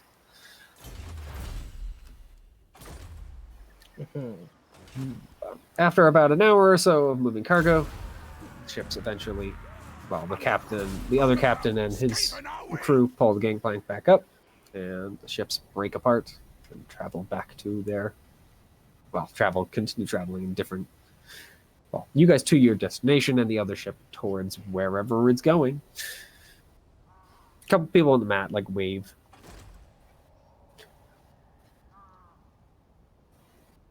I will ask a Any of them. crew member after the fact what just happened. The crew members seem to be a pretty good mix. Are you picking one in particular, or are you just asking whatever random one happens to be the closest? Whoever looks most amicable. All right. There is a smiling Emil, apparently, is his nickname, who seems to be always amicable. It tells you that was a trade that the captain had set up ahead of time with one of the many groups of omniscients traveling the seas. One of the groups less inclined for pirating. Not my fault. So they trade. Of course, since omniscients are not well liked in ports, they can't exactly do it the normal way. So, All right. the captain makes a little extra coin and trades with them as he goes. So he buys some extra products before he comes, and then trades with them if they meet. So, yep. Over the next 2 weeks, it's pretty quiet now that the cursed moon has come and passed. And the next month is kind of able to continue rolling without issues.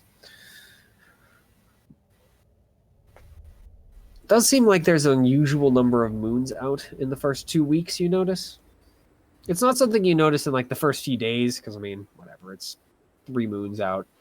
But like over the first 2 weeks, because each week is 5 days.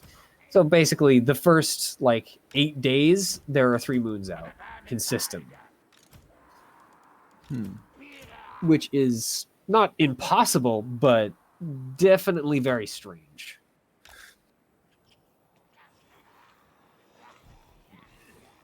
Wow, we're being around a weird phenomenon. Who could have seen this fucking coming?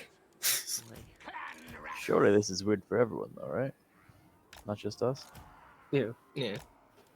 I mean, the crew members aren't quite sure what to make of it.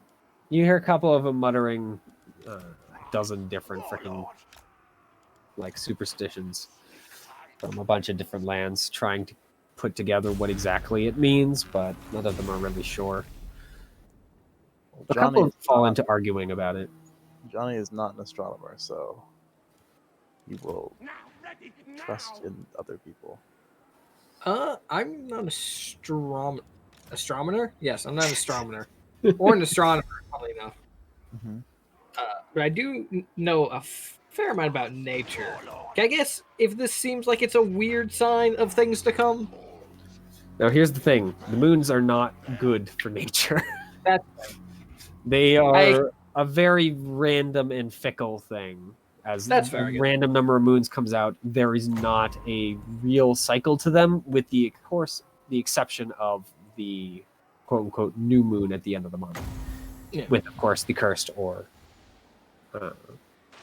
La dull moon.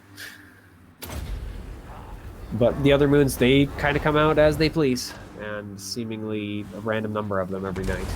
So it's of course not impossible, but the chances of it happening 8 nights in a row is definitely very strange. It's like, you know, getting struck by lightning twice type of weird. Is the nil sign. Based on the sailors, yes, no, and maybe. As they have 6 different freaking superstitions that all have to do with this many moons coming out in a row. The number, of course, changes, and what it means changes for each individual one. The Erathians, by the way, don't seem to care.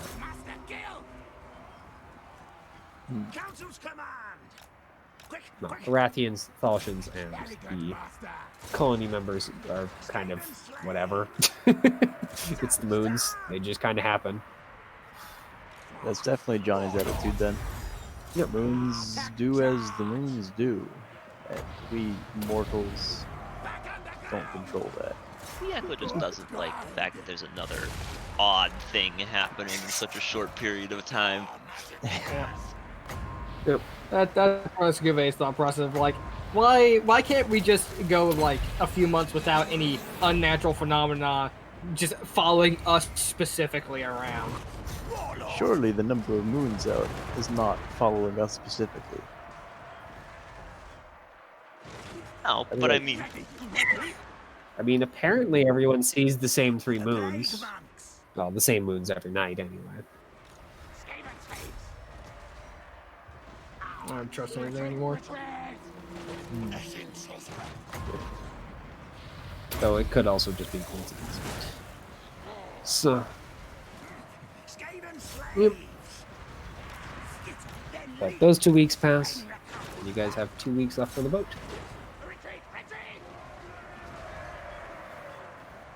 They are significantly more exciting as the weather all of a sudden decides it doesn't feel like being calm anymore.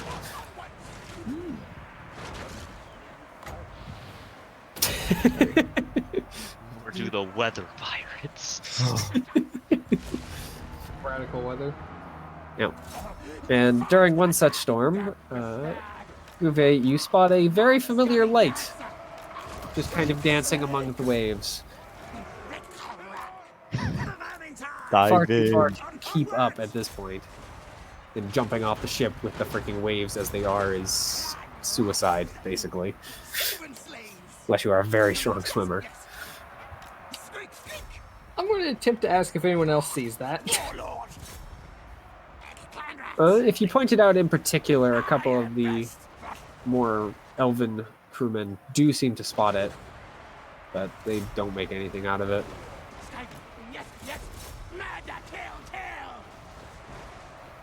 Yeah, I'm not gonna listen. Really want to figure out what's happening? Not gonna kill myself for this. I say as I get knocked overboard. I say as the yardarm swings back and slams me in the back of the head. Mm-hmm. So, yep. But other than that strange occurrence, you guys finally pull into port at the end of 2 weeks, with the storm finally starting to abate.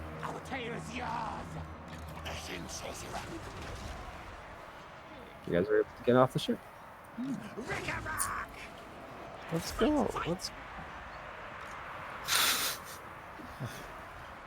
Yep.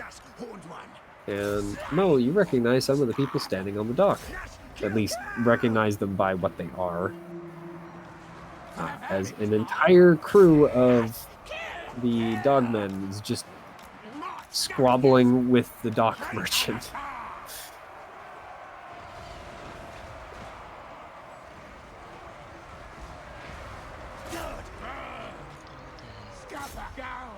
Skaven slaves! What do you guys want to end, by the way? Because it is It's never a 10:15, dull day. so we're starting to get into lumpy, sleepy time. Well, let's ask the two sleepy folk. On. Whatever, whenever. Lumpy? Cowabunga. All right, we have a less sleepy lumpy this week. All right, I do have a hard endpoint though. I'm just making sure. Yep. Huh? No. So These cows will be bungered. Are you sure you're good, Theo? Theo hasn't been good for weeks, let's be real. You haven't been good. So, are you guys going to try and just stay the night or move on? I'm good to just continue moving. Well, what time is it when we arrive? It's about halfway through the afternoon. You can get a couple hours in. I'd be down to just travel. We move now. We take them now. Yep. Yeah. Cook looks both relieved and really unsettled at the same time somehow. Look, I mean this in the nicest way, but how does your facial expressions always convey two or three emotions at once? And they oftentimes are the exact opposite ones. Yeah. It's never like one emotion. It's either 0 or like 4. So speaking of conveying emotions, I saw the light again. Oh, good. Yeah. I saw the light again. Yeah. Yep. Here I was thinking that the moons were the only weird thing. No. To be fair, this was before the moons. I had this problem before that happened. What made you think it'd go away just because of that? Yeah, I was hoping it was just maybe tied to the land. No. Warlord! Yep. He isn't sure how his expressions work, by the way. He doesn't usually like look at his own face when he's trying to express things.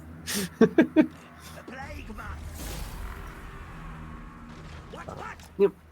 You guys leave the city and start traveling back to the correct settlement.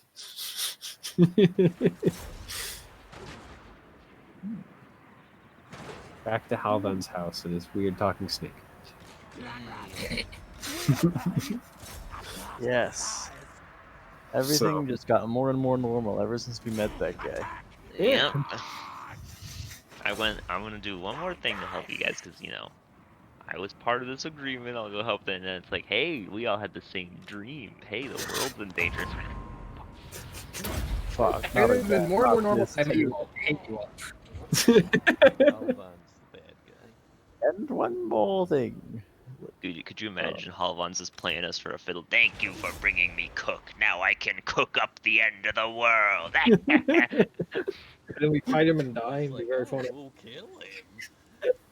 Yep, he's a bad guy that needs you to go find a random guy that takes you 4 months to go find for a Yeah. pun. Oh, he was just a symbol of culinary pursuits. Oh, fuck this. We're gonna make the finest meals with the finest ingredients. Okay, that needs to be. I might use that as a Malkavian if I ever run fucking vampire again. God. I need you to go do this thing. And once you bring it back, thanks for doing the thing. Now I can flay you. Why?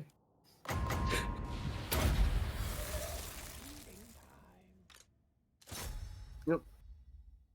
So, yep. You guys walk for a couple hours, and of course the sun starts to dip below the horizon. At this point, summer is well and truly over. It's in the kind of transition month of quote-unquote fall winter. Time to switch to the heavier clothes. It's starting to get The colder. heavier fur. Not quite there yet.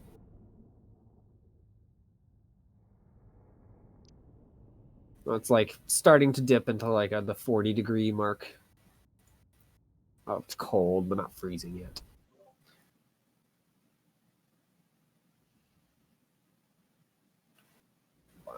Yep. I mean, you guys march with a few more people because you're traveling away from a settlement, a large settlement at that. So people traveling back to their homes and whatnot.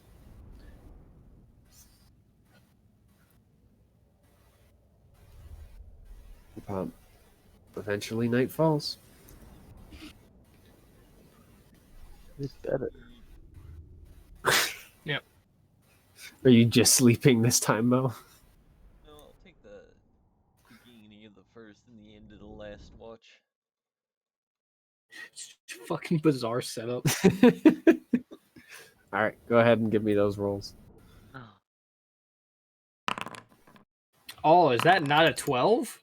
Oh, fuck! It's all right. Half of my watch is covered with Mo. See? Yeah. The second Well, I got a paying 12, more attention. Oyeko just fucking died. Yeah. Just almost looking I at did get a 12 score. Cook at this point, by the way, does take a different watch than his usual.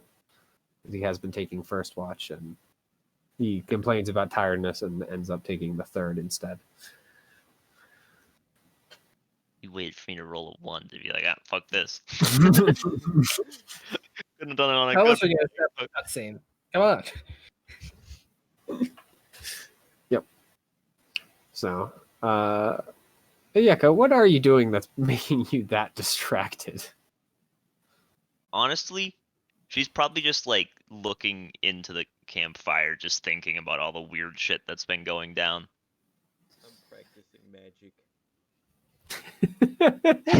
That's not helping her concentration at all. More power! You know, they have camps where you can fix that. There are 3 moons out again tonight, by the way. Oyeko I gets guess up that means all over. her look would keep going from the campfire to the moons. Mm-hmm. Oyeko Yep. wakes up. The All her trio friends of- standing in a circle, holding hands, chanting. Yeah. The trio of Dislock, Slowlock, and Saylock. So the orange, gold, and blue. Meaning it is a very bright night, Erica. which is good. That's good. By the way, you're not paying enough attention, considering you're lost in thought. Do we not have Johnny's roll? We don't. Johnny? Mo, you hear something that seems to be creeping up on the camp. My fucking god, I don't have a roll. Oopsie daisies. Sorry about that. Join the club, homie. The first and last watch are just completely inted by the team. Actually, that's not true. Mo was there. Johnny Mo was there. And Fuck. Cook is from the last match. Johnny is completely cross-eyed. Okay, so is I'm this surrounded during by the first or third watch? This is the first. Hence why you hear it. For the first watch.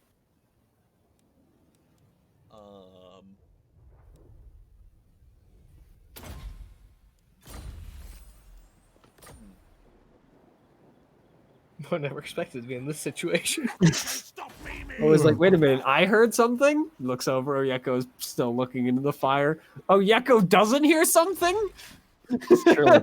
Surely there's nothing there then. And truly there are some supernatural events going on, huh? It's gotta be in my head. I don't know, I'll just kind of like I shall enslave the world! and point in the direction of what I'm hearing. I would not react. Not even point, just like nod in the direction that I hear something. All right. Oyeko doesn't seem to notice what you... your tongue click. You're just Mo being Mo staring out in that direction. So you guys are back in like a much more heavily forested area than back in the New World. You see some of the bushes kind of shift, and they do make a more obvious sound. And a pair of yellow eyes peeks out from about like 40 feet away.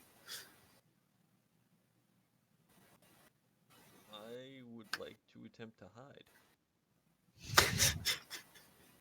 All right, what are you hiding behind? Like, are you running around and hiding behind Oyeko? Jumping underneath someone? I mean, I'm just like moving into the woods in the opposite direction of the eyes and hiding. Okay. Oyeko, you hear Mo move, but you're not able to quite remember, or I guess see where he goes. Yeah, you definitely don't see where he goes. Yeah. Yeah. However, eventually you do hear something, as you hear a low, throaty growl coming from very close.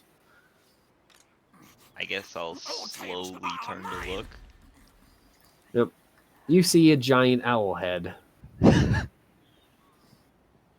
It's about 5 feet away from you. Good evening. I would like to shoot. If it looks like it's about to bite our friend here. I mean, its beak is open. It hasn't bit yet, but you, by the way, Mo, recognize this as an owl bear. I guess I'll just look at it and just go. I don't really feel like we have any reason to fight, you know. Well, We your don't have reason any is reason to unfortunately fight. made for you as you see an arrow thunk into its shoulder.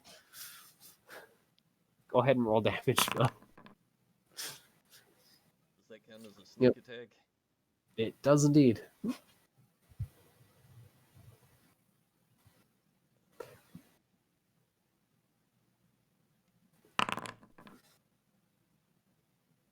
Nice. Yep. It's damaged. I'm guessing this comes as no surprise. It's far from dead. Yes.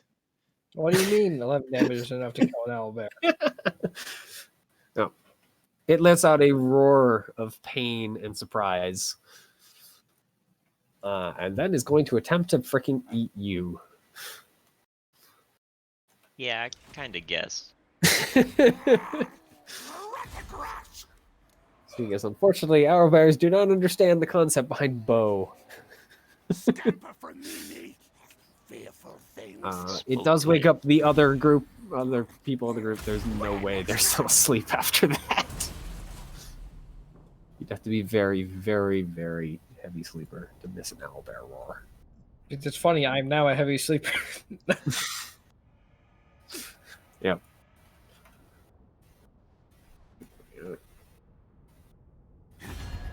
Warlord of this clan. Oh no, I can't update the Not like this owl bear picture. That's okay. You guys aren't going to see it anyway. So. You can't do this to me. Can't do this to me. Yeah, I've worked for this country. Company. Am I? Oh, this is a good start. I tabbed out for 1 second and immediately got crit. That one misses though. Yep. Let's roll that beak damage.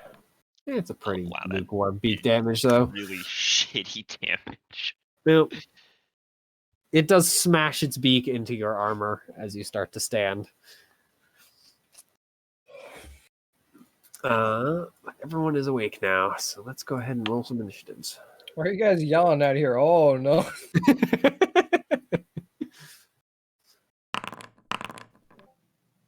Oh, yeah, I don't have to add you to the initiative. You can just roll it yourselves. Crazy. Yeah. Sick nasty. I wonder if there's a way for me to do it beyond what I have to do for NPCs. Probably do have a stat for it.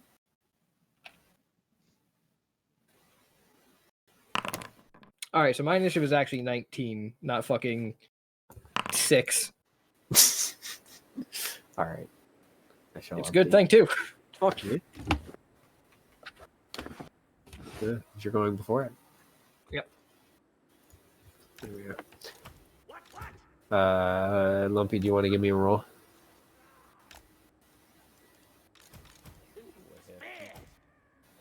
I would love to, but I don't have that power because I'm not in the fist section.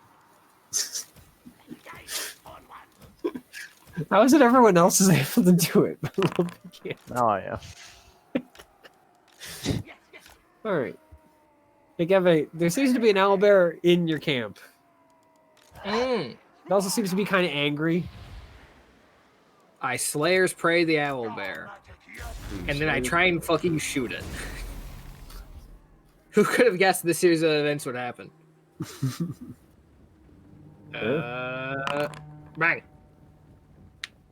That is definitely a hit. Damage. And then I'm going to attempt to make it afraid of me. I'll save you the time. It's not. Yeah, I know. I'm not gonna Good roll. It's an owlbear. They do not be afraid of nothing.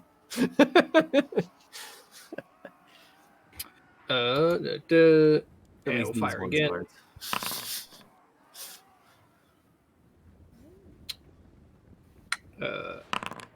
Damage, and then Yes, the boulette. Mm-hmm.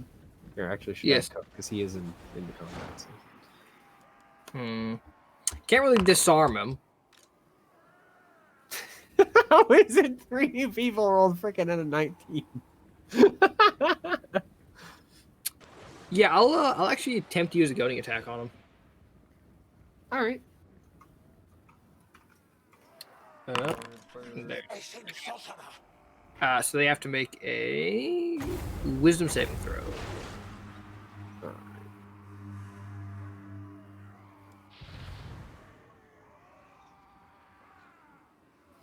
Sorry, I'm doing hit point calculations. No What is a problem. goading attack? It makes it so that the target attacks you instead. They make a wisdom saving throw. If they fail, they have disadvantage on attacks against everyone except for me until the end of my next turn. It is going to willingly fail and round on you. All right, cool. I'm then going to start backing up. Cool. Actually, I'm not going to back up. I'm going to fucking stay where I am because I don't need to get chased out of camp by this thing. Yeah, it's also way faster than you. As part of the reason I was like, bad idea. Let me get chased out of camp and get mauled by myself. Yeah. There's a light glinting deep in the owlbear's mouth. I don't have fucking bonus action run away yet. Mm-hmm. That's when I actually hit speed.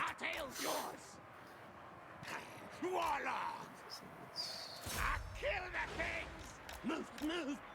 Not scurry, yes! Fight!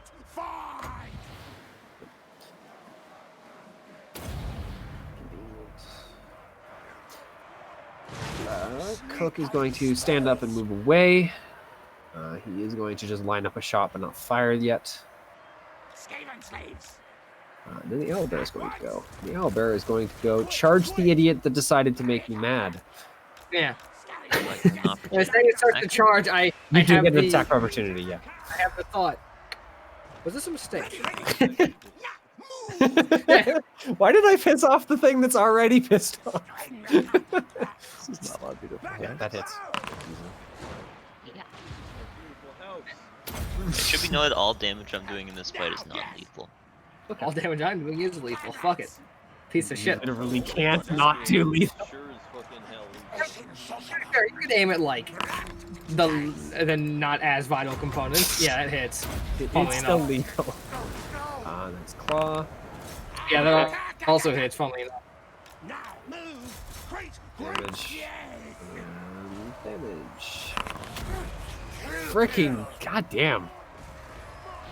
Yeah, no, it One of the- freaking mauls you. Pretty good. It is also going to, with its claw, attempt to grapple you. Okay. basically You want to roll make some a- bravery damage? Yeah. You are definitely going to take some bravery damage. How much did that knock you down? Knocked me below half. Alright, so that's 2. Yeah, no, that was pretty scary. 32, 32. And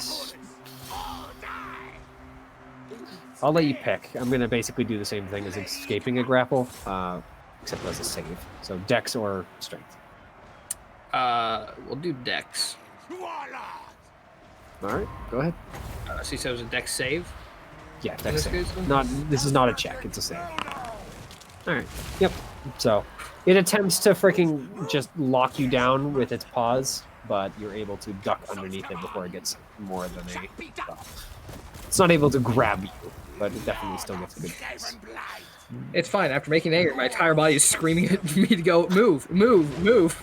By the way, Oyako, since you're the only person with hit in melee, your sword does not seem to cut as deeply as you were anticipating, even swinging it non-lethally. Mo, it is your turn. Alright. You were not surprised, but you did already act, so I'm going to deny your Yeah, that's fight or flight. Yeah. I would like Right, to I can run pull up. out the initiative order. I would don't like have to to run up behind Gve and cast an invisible shield on him. Ward. All right, you can get there.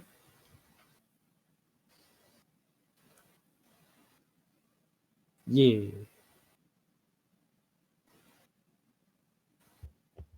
I go, oof, ouch, ow, my fucking bones. All right. Yep, you get a shield placed on you. It seems to still care a whole heckin' lot about Gouvet, so. I figured. You lose a few things chasing a dream. I don't know what the dream I was chasing was. I do know I'm losing a few things in the fucking process, though. Why did I piss off an owlbear again? Yeah, no. It's the end of my turn. I was just looking for effects I could do while still getting my maneuver damage. Poor choice. Fuck maneuvers. I could have reaction to reduce a lot of that. Oh. Yeah. All right, Johnny. There seems to be an owlbear in camp. You are unarmored, as a note. Shield of faith. Imagine not having a light armor You? wearing when you sleep, an idiot. And then I stand up. Who are you casting Shield of Faith on? Myself. All right, that's what I figured. So, Half move to get up, and the other half to get as in its face as I possibly can. you can definitely do that.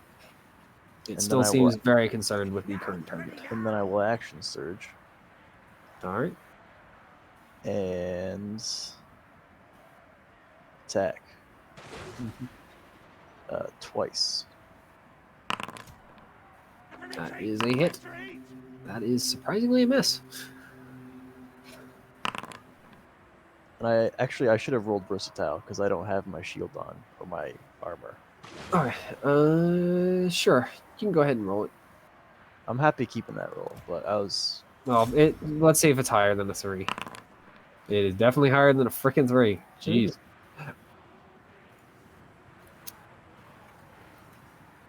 Yep. So you cut into it. It still seems to have more resistance than you were anticipating. dang, even to the shithead demon sword of the gutter. Yeah.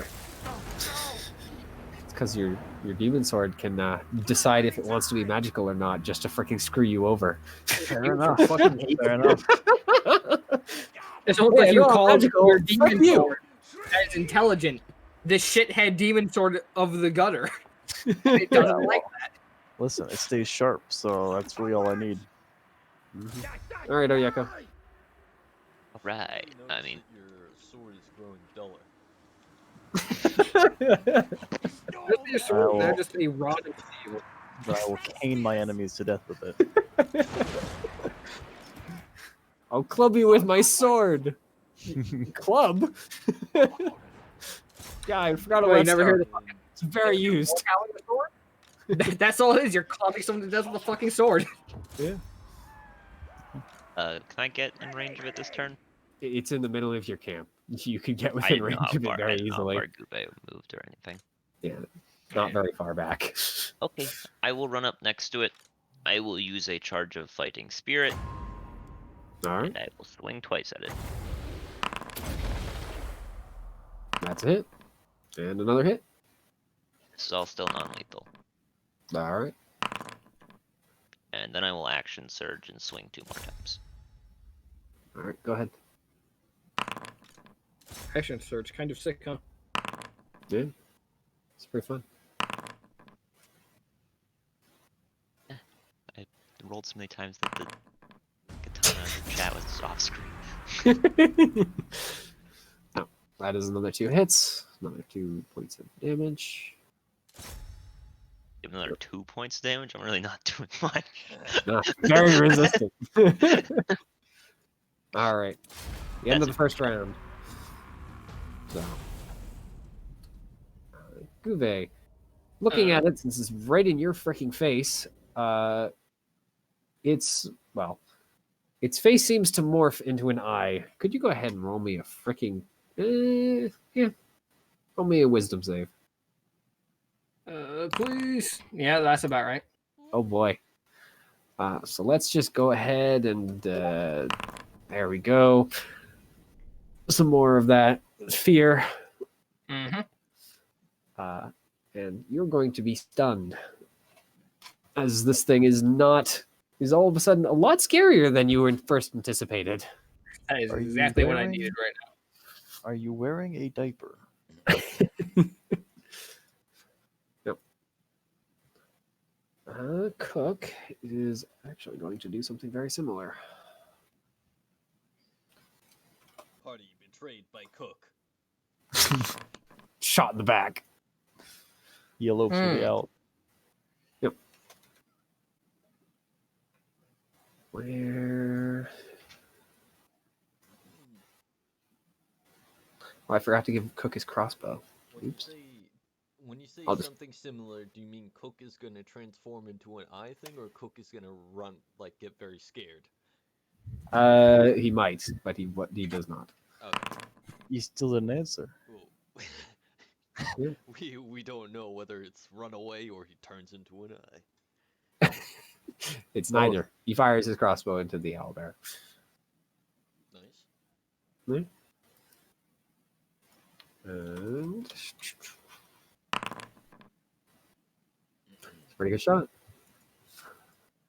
All right. Owlbear's turn. Cook is not going to close with it. Kill slaughter. So it is going to throw its bite elsewhere and then swing its paw at you. Going to try and grab you again, basically, Guve. But its bite is going to go towards Johnny. My reaction to give it disadvantage on the bite. Sure. Attack. Disadvantage. That is definitely a miss. It would have missed Definitely, either way, though. it definitely hits. I'm not wearing my armor. Oh, what is your dex plus the magic? 12. So Oh, I really? I have no dex bonus. Then yes, indeed, it does hit. But once again, this bite is just not doing anything. It's rolled freaking like 3 inside. Doesn't have many teeth, so honestly, I don't know what it expects. No. It keeps accidentally closing its mouth like a moment before it bites. Just rams you instead. Bludgeoning me. No. And then the claw against Guve. What is the stun condition? The stork just whipping you. He advantage, but the shield gives him disadvantage. So Yeah. he's Against about the to. bite, not the claws, right? It only affects one attack, Bow to me. or is it all attacks outgoing? The shield is on. Oh, right, the shield. Yeah, thank you for reminding me. I was Yeah. thinking of Zoyeko for some reason. Oh no. Yeah, that hits. Underground. So that's shield pop. That is shield pop. All right. Unfortunate. This is going to once again smash you. And going to force you to roll another save to not be grabbed. Oh, you're down? automatically fail saves when stunned. Strength and dex saves you auto fail. Well, that's nasty. All right, then yeah. You'll get grabbed. Oh, I need to make a concentration check. Hold on. For Okay, I'm so- looking my, at 2 fucking hit points. Oh, good. it's a charisma save or a constitution save? Constitution save. Charisma? Where are you getting that from? It's my spellcasting. Or no, sorry, wisdom. Because it's my. I didn't know if it was my spellcasting ability. Or my, Nah, it's Nah, always it's just Constitution. con. All right, you're not unconscious, but you are still able to see. That knocked you down one more health level, yeah. Yeah. I mean, seeing as you're at 2. Yeah. Oh, Maxwell Cook Spike doing of freaking ice must have him selected. big damage. Yep. So yeah, it is now holding you, Gavin. So you are restrained effectively. The stun will wear off at the beginning of your next turn, so you'll be able to act. Hey Mo, go. Your shield immediately shattered. Happens. I took a stun 2 seconds later. Unfortunate. Unlucky. I know, But here's unfortunate. something which is hopefully going to be much more useful. Johnny, Yeah. have one of these. Okay.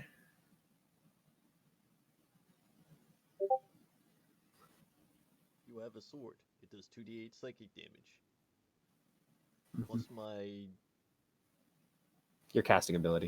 Yeah. Huh. Interesting. To be fair, it's Mo's casting ability, not yours, because it is Mo's sword.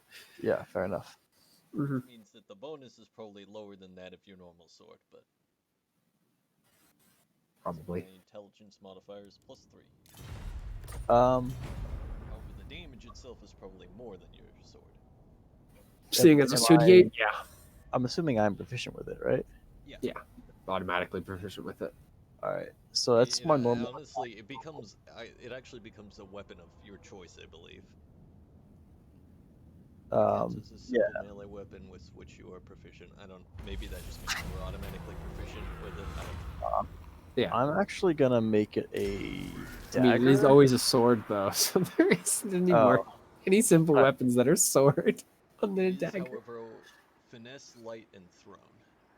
Mm. It's Can I make basically it a a freaking dagger giant magic and dagger. offhand it? Yeah. I mean, it's light. You can definitely do that. All right.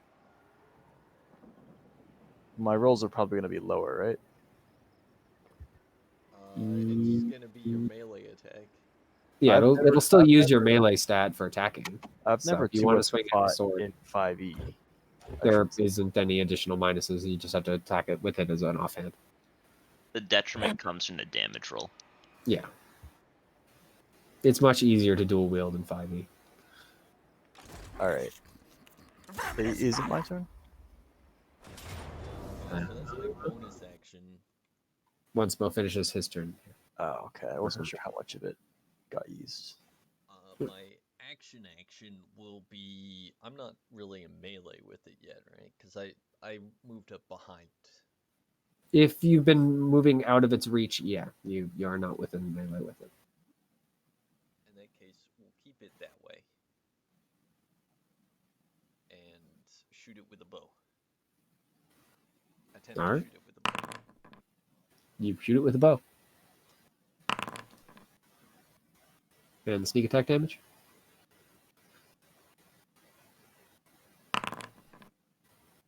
Alright. Damage. Fight die for me. It does seem to be slowing down, you notice.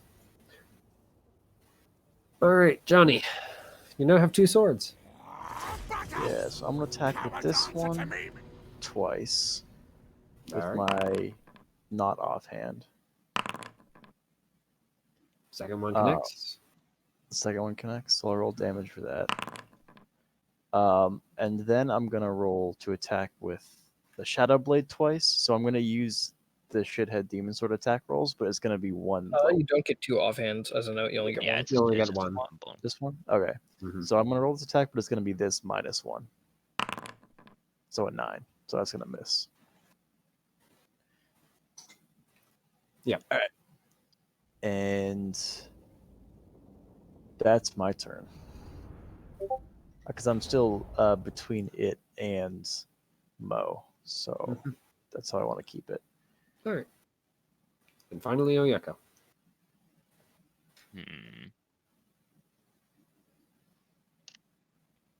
I'm assuming I can get into a situation where I'm flanking it, right? Yep. Pretty easily. Especially because Johnny isn't moving, so. Yeah. In that case, I'm just gonna swing twice. No, fighting spirit or anything like that. It's just a +2 flanking, right? Yep, just the +2. Hungry for battle. That's a hit. I'm just gonna roll both the attacks first. Mm-hmm. Christ. Yep. Another hit. Ugh, just underneath This is- the crit too. At this point, by the way, this is lethal damage. It grew a weird ass fucking voodoo eyeball, and that Oyaka's like, okay, murder. Mm. All right. The weird It ass is voodoo still eyeball standing. happen to be similar to the one from my dreams, does it, or is it a different? It is strikingly similar, in fact. Sick. That's it for me, by the way. All right. So, back to Gube. Soon no longer stunned.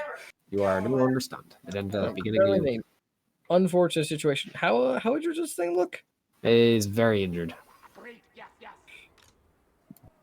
All right, so I'm gonna bonus action. So even at freaking like 1 hit point, these things are basically whirlwinds of destruction regardless. But this one is obviously very heavily injured. So I'm gonna bonus action feint it. So I am going to be firing it normal instead of disadvantage. All right. Back. That's a hit. Yo, motherfucker! Good damage. Oh, very sad damage. Well, I still got this much more. All right. And feint I believe is only for 1 attack. Mm-hmm. It is definitely. But you know, still got a second shot with the rifle, so might as well take it. That's another hit. All right. I'm trying to decide whether that's worth it to keep the 1 fucking combat spirit I die for the parry. But I have 2 health, and this thing does a lot of damage. Well, what's the call? Use it or not? Yeah, we're gonna do a menacing attack, despite the fact that doesn't actually do anything, but it gets me an extra D8 damage. Mm. Yep. You fire it true, and this time apparently you hit something important as the thing rolls over. I then scramble backwards. Yep. Yeah, the thing just goes back to a normal owlbear. There is no weird eyeball. It just is a very, very dead owlbear. Guide us, Horned One.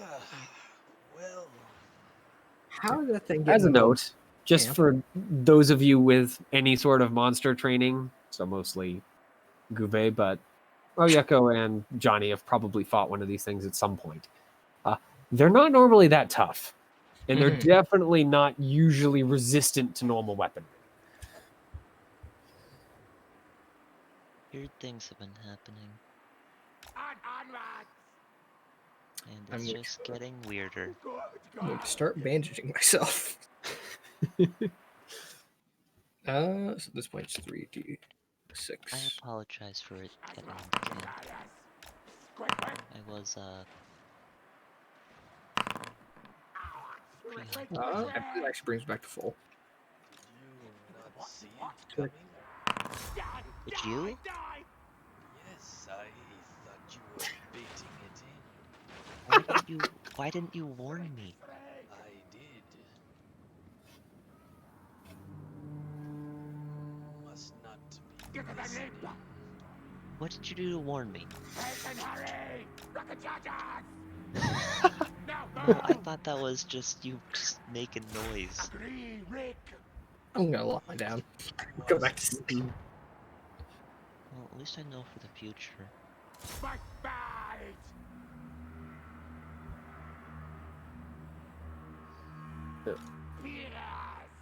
So you guys are able to head back to sleep. At least the rest of your watch passes uneventfully.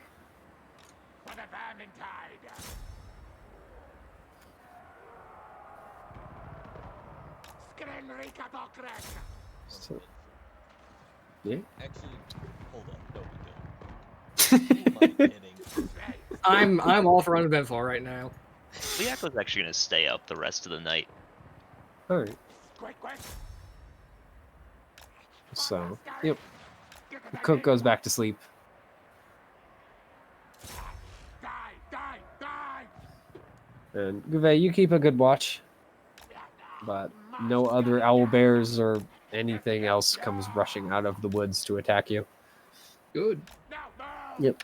You do see a raven that's kind of hanging out a little close by, even this late at night, but it doesn't approach your camp. It just kind of hangs out one of the trees and preens its feathers. But yep, your watch passes uneventfully, other than the raven, which I mean is weird, but nothing comes of it. Doesn't start talking for one. Listen, I've got too few resources left to start fucking around with the ravens. I've blown through all my maneuvers, all of my healing, and half of my bravery. Yep. Mo in there.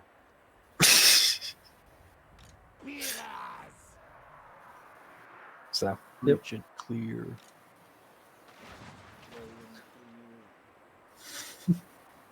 Mow him down. Spells ready. Back underground.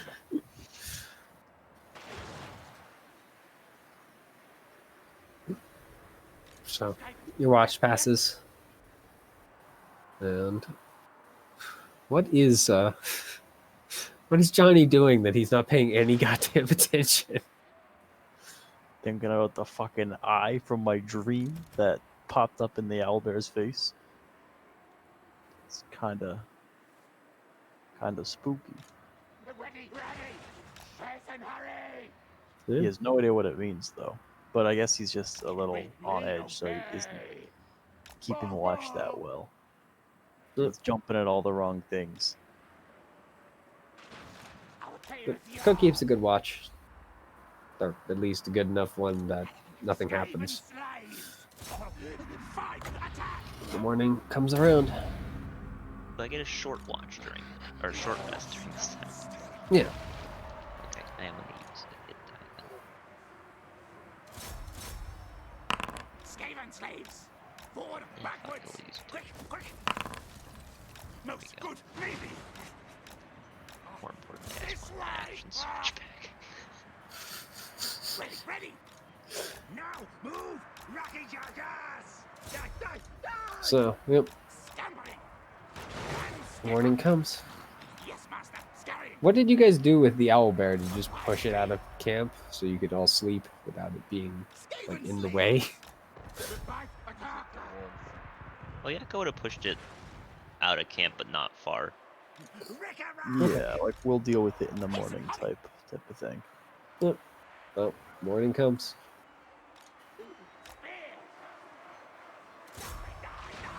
The corpse is still there.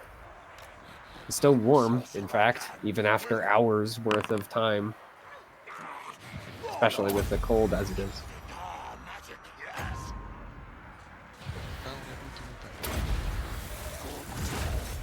Well,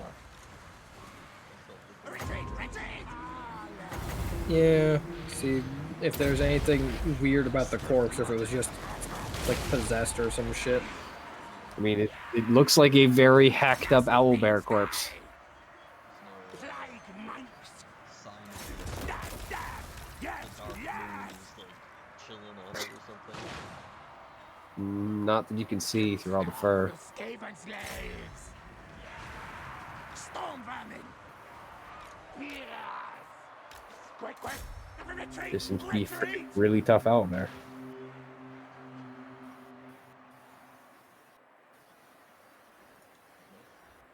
I'm down to just let it chill. Yeah. I think we should probably just go. What? Tails fall. Shriek. I've had enough of that owlbear for one day. And night. And forever. Sorcerer.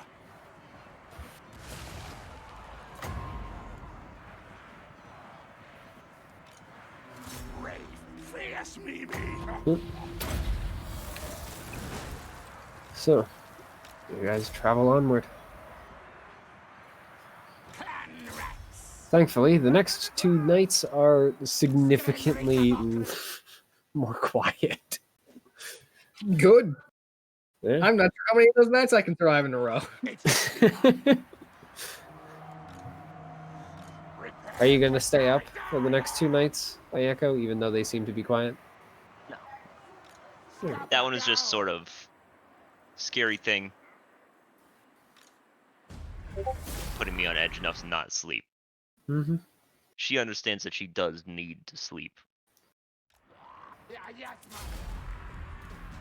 So, yep.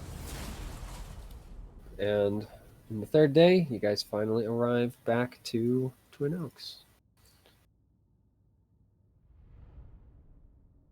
Fairly early go in the meet- day, too. Fucking guy. Go meet the guy. Mr. Fucking Totally not Talvan. Yep. It's got an entirely different name.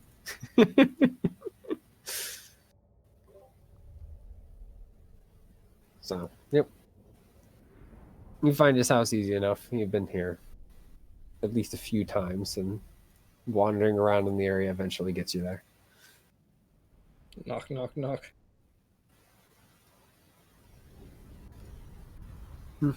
Yep. And as for the other times you've come, the door opens up, reveals the snake, who looks you all over and then just kind of slithers back inside without a word. Enter. Oh, well, at least this time it didn't try and seduce you. What the fuck did I forget about? Last time when I opened the door, it tries to like mesmerize me. No, I think it was trying to fucking eat you. Yeah. I feel like that would be the next part, but So the seduction is just a tactic to get you eaten. yeah. See, snakes, they're like praying mantises. They seduce you first, Bastard. and then they rip your head off. Yep. So, you guys find Halvin in a different room than his usual, like, forest clearing or study. He's just kind of sitting in a fairly small dining room for what the rest of this house apparently is. Table only has a quartet of chairs around it. Otherwise, the room is fairly plainly set up. We're back. Did you miss us? I suppose. Did you bring the person you thought was the problem? Show. Just point at Cook. Show cook.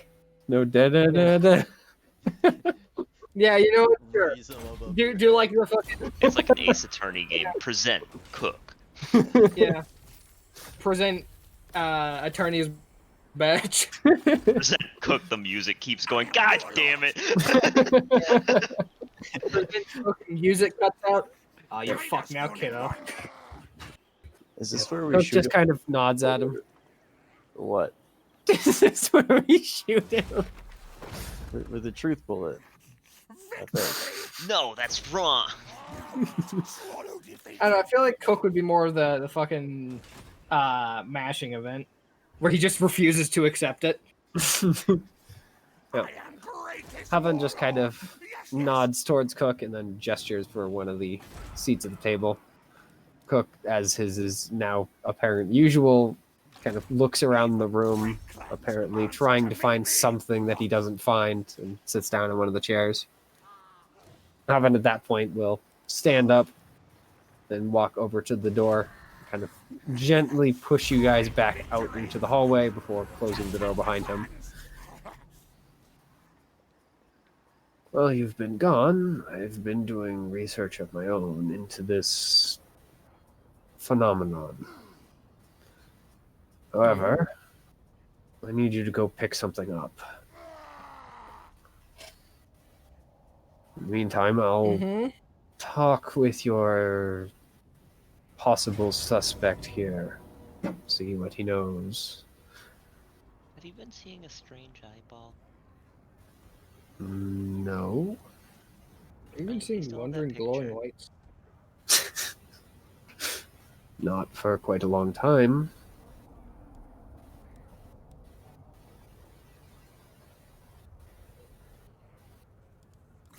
Retreat!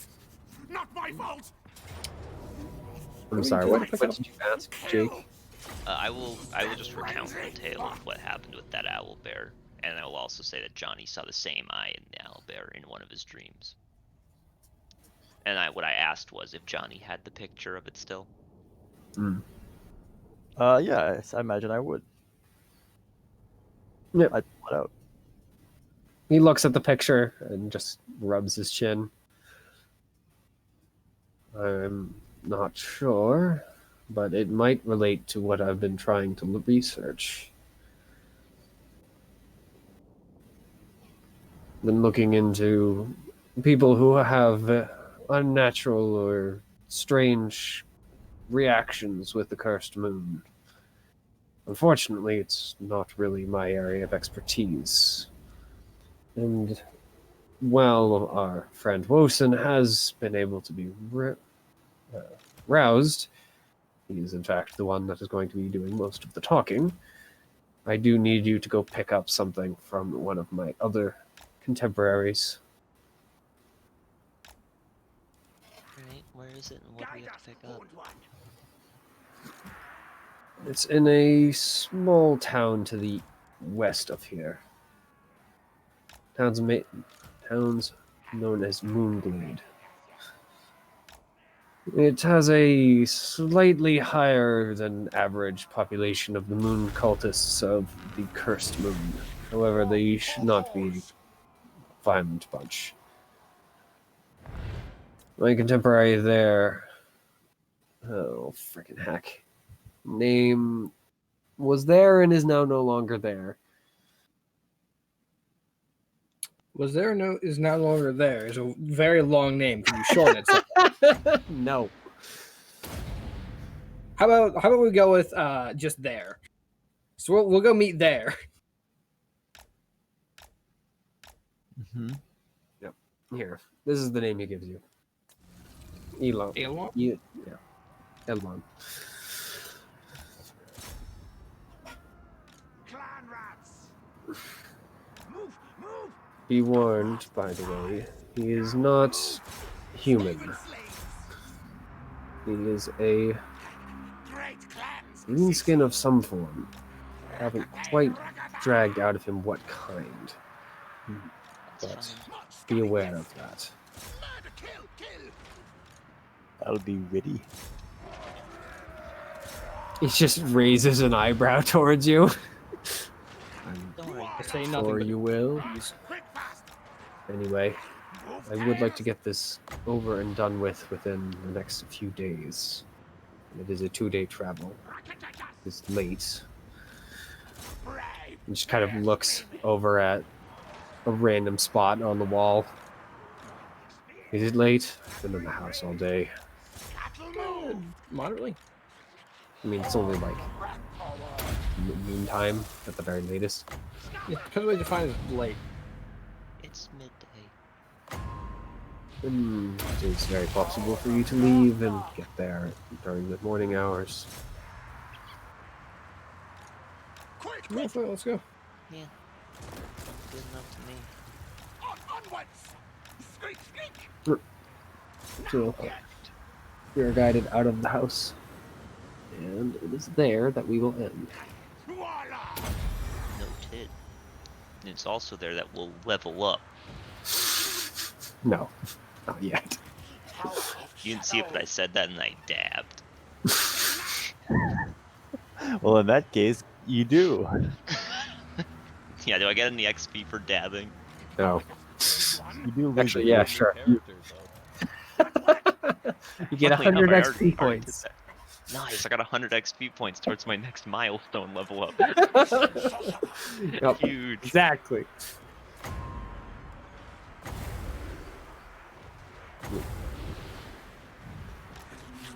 Yes.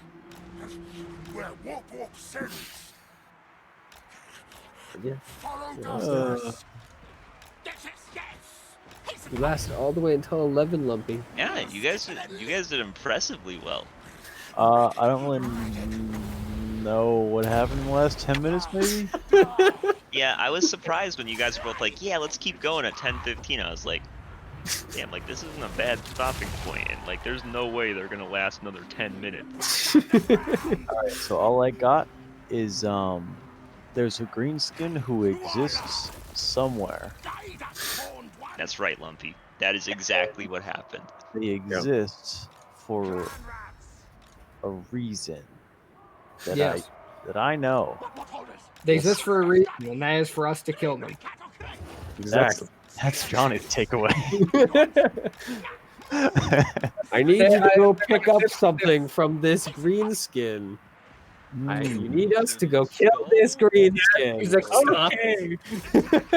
Think it was. Part do you need specifically? I need you to pick up something from. Yeah. So do you have like something to trap? So how else are you? Because we don't have any of those with us. Like you're gonna have to supply your own soul trapping device. I am fucking dead. Alright. Good night, fellas. Good night. Good night. Sleep loose. I'm gonna end the. Man. One of these days, I will get into an event where there's some obviously shady shit with a Fae, and I'll go, no, I'm not gonna do this. Today isn't that day though. Or it's tomorrow. Not that day. That day ain't coming anytime soon. Because despite how much I bitch and complain about it, the Fae haven't actually fucked me over that bad in the past.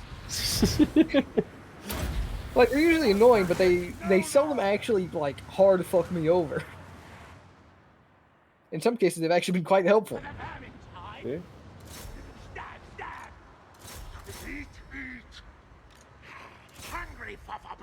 You gentlemen want to jump up to Canada? I'm going to play some Larg of Largething with some of them. What? What the fuck you saying? Larg of Say- Largeth.